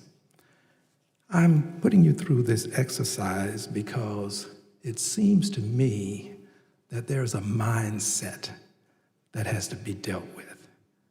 When white men calling themselves Christians commit acts of terrorism, we don't define it as such. We don't say Christian terrorism. But if a person who is of the Islamic faith does it, we connect the faith to the violence. I don't think that the Klan is a Christian organization. I'm the grandson of a preacher. I know that they don't live up to the tenets of Christianity. Then I don't think that those persons who are of the Islamic faith, who may commit some violent act or who claim they are, I don't really think that that's Islam. So I'm mentioning this to let you know that we have a problem in terms of our mindset that we have to deal with. Next point quickly, and I'll tie it all together. If I said there were some very fine people among the bigots, the racists, the Klansmen in Charlottesville, that there were some very fine people among them, would that be an appropriate thing for a member of Congress to say? If you think so, raise your hand. Let the record reflect that no one has raised a hand. So if the president says it, some very fine people among those who were preaching, Jews will not replace us, blood and soil. The president says it. Is it appropriate for the president to say such a thing? If you think that it is not appropriate, raise your hand. If you think it's not appropriate for the president to say what you just said would be inappropriate for a member of Congress to say.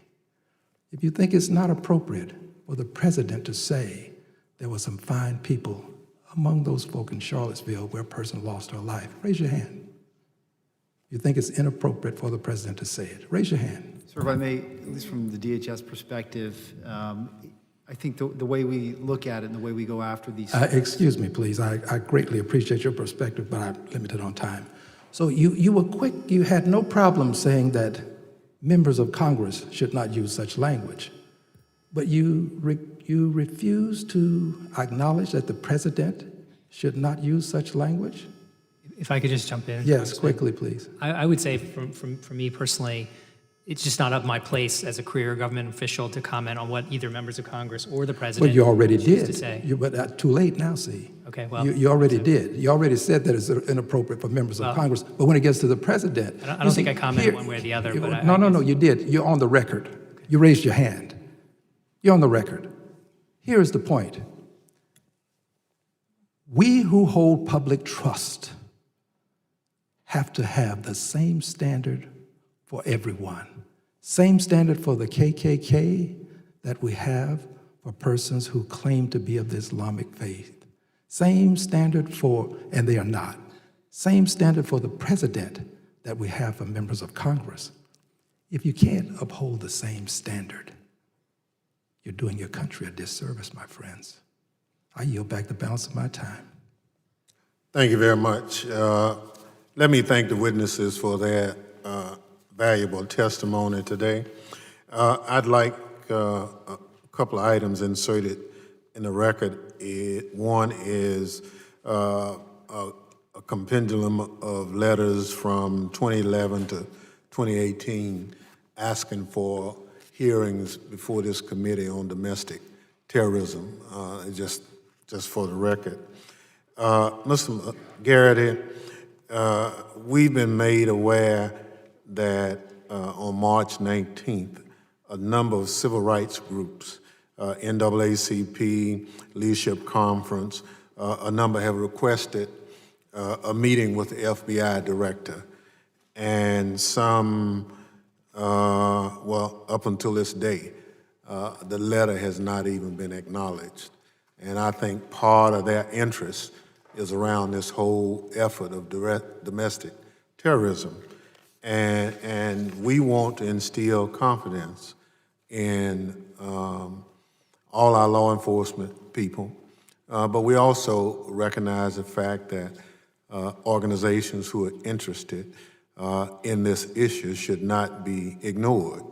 So I'd like to provide you with a copy of this letter for you to share with the director and ask him to engage those organizations who wrote him in good faith for an opportunity to discuss this issue of domestic terrorism with him. And I'd also like to include a copy of the letter for this hearing. Without objection. Again, let me thank you for your participation and the members who actually, overall, most of them came and had questions. The members of the committee may have additional questions for the witness, and we ask that you respond expeditiously in writing to those questions. Without objection, the committee record shall be kept open for 10 days. Hearing no further business, the committee stands adjourned.